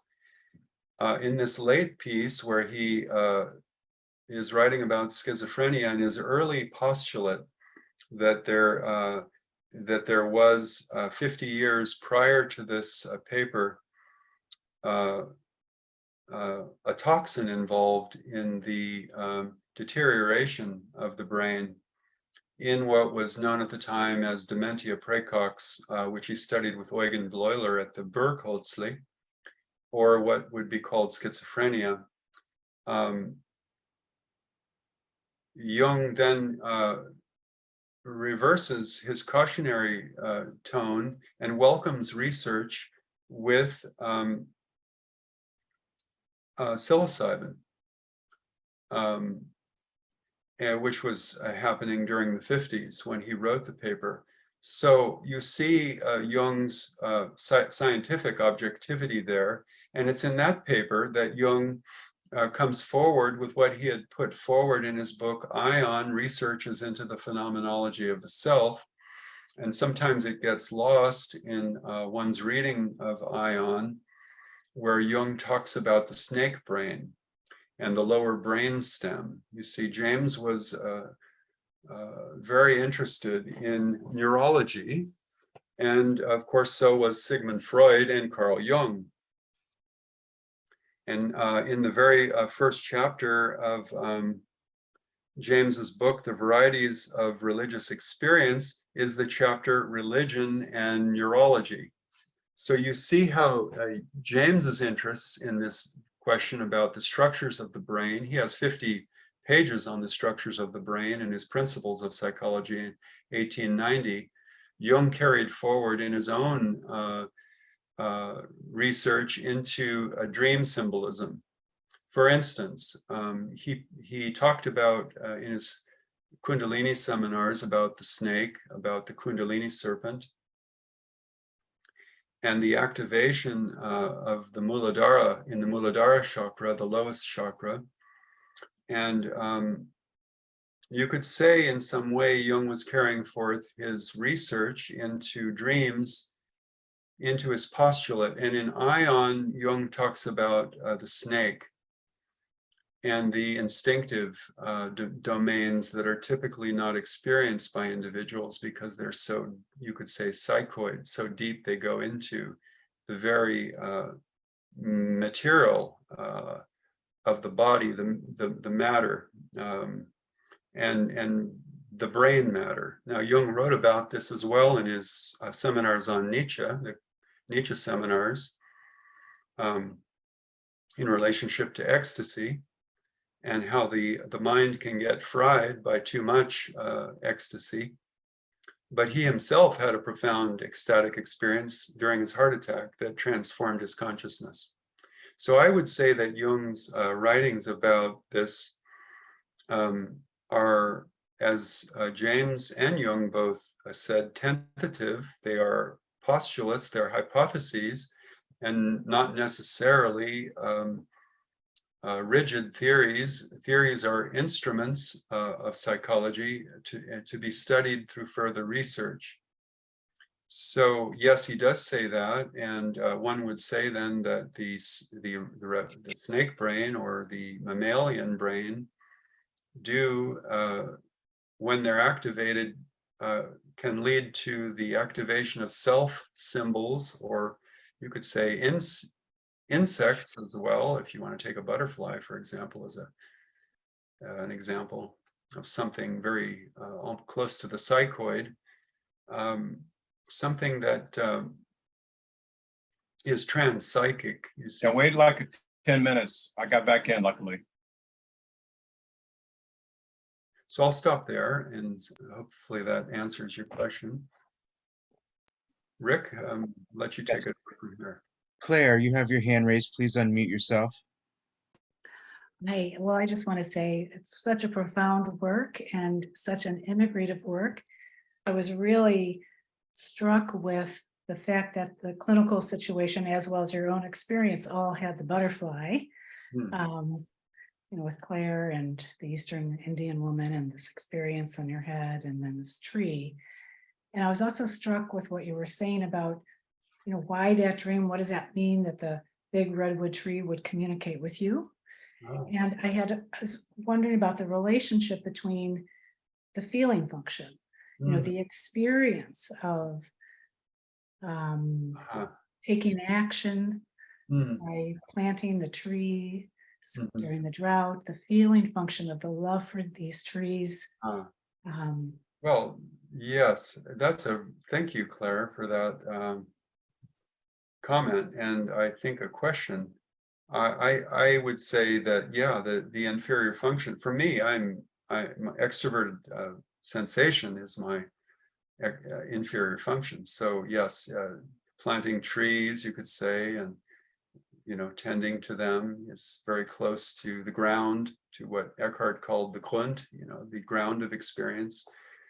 And for me, and feeling, my feeling is extroverted.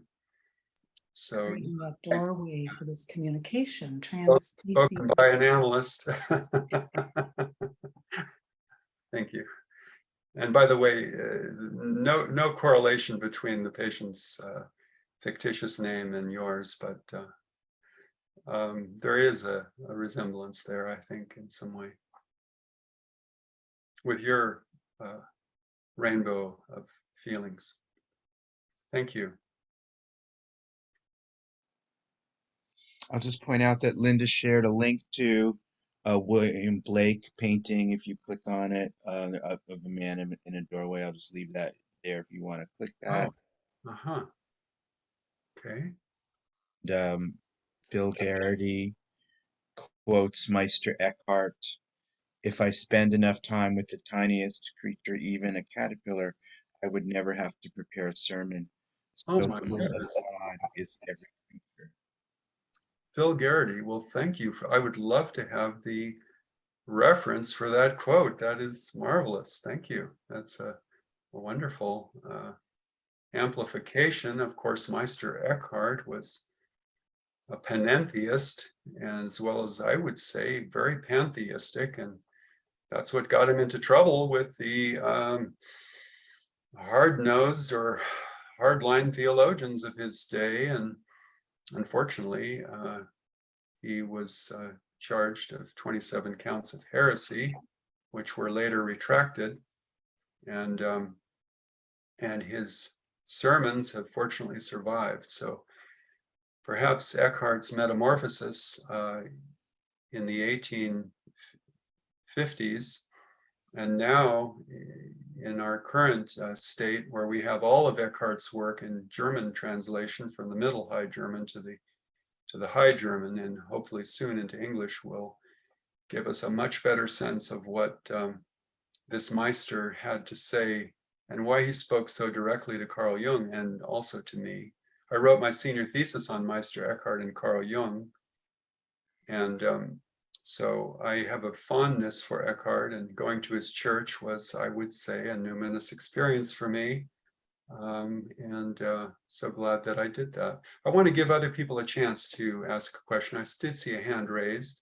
Looks like Anne, you have your hand. Yes. Hi. Was James affected at all or wrote anything about the Civil War? He certainly did. Well, the interesting thing about that is, Anne, is that it was an immediately felt thing for him. Of course, he was a young man, and in 1863, so he was 21 when the Emancipation Proclamation was written up by Abraham Lincoln, and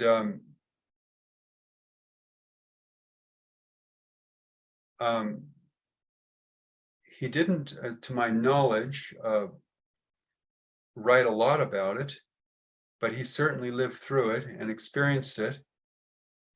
And it's interesting when one considers that James thought his vocation was to be an artist first. Speaking of Blake, James was a visual artist and then realized his real calling was to natural science. But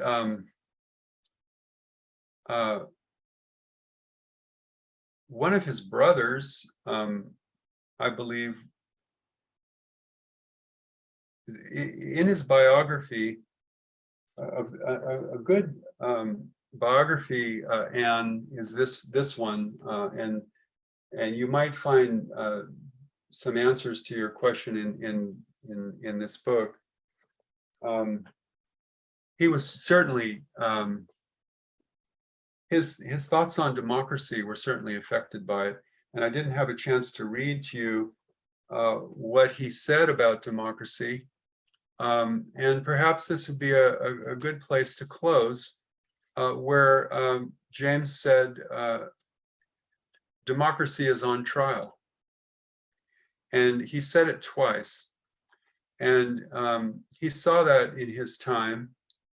And I see that we're at time right now, so I don't have time to read the quotes for you, but they're marvelous. And it's in the chapter called The Fight with the Shadow, which talks about Jung's ideas on democracy and what that would look like in a true democracy, which would mean every individual assuming personal responsibility for the integration of their own shadow and evil.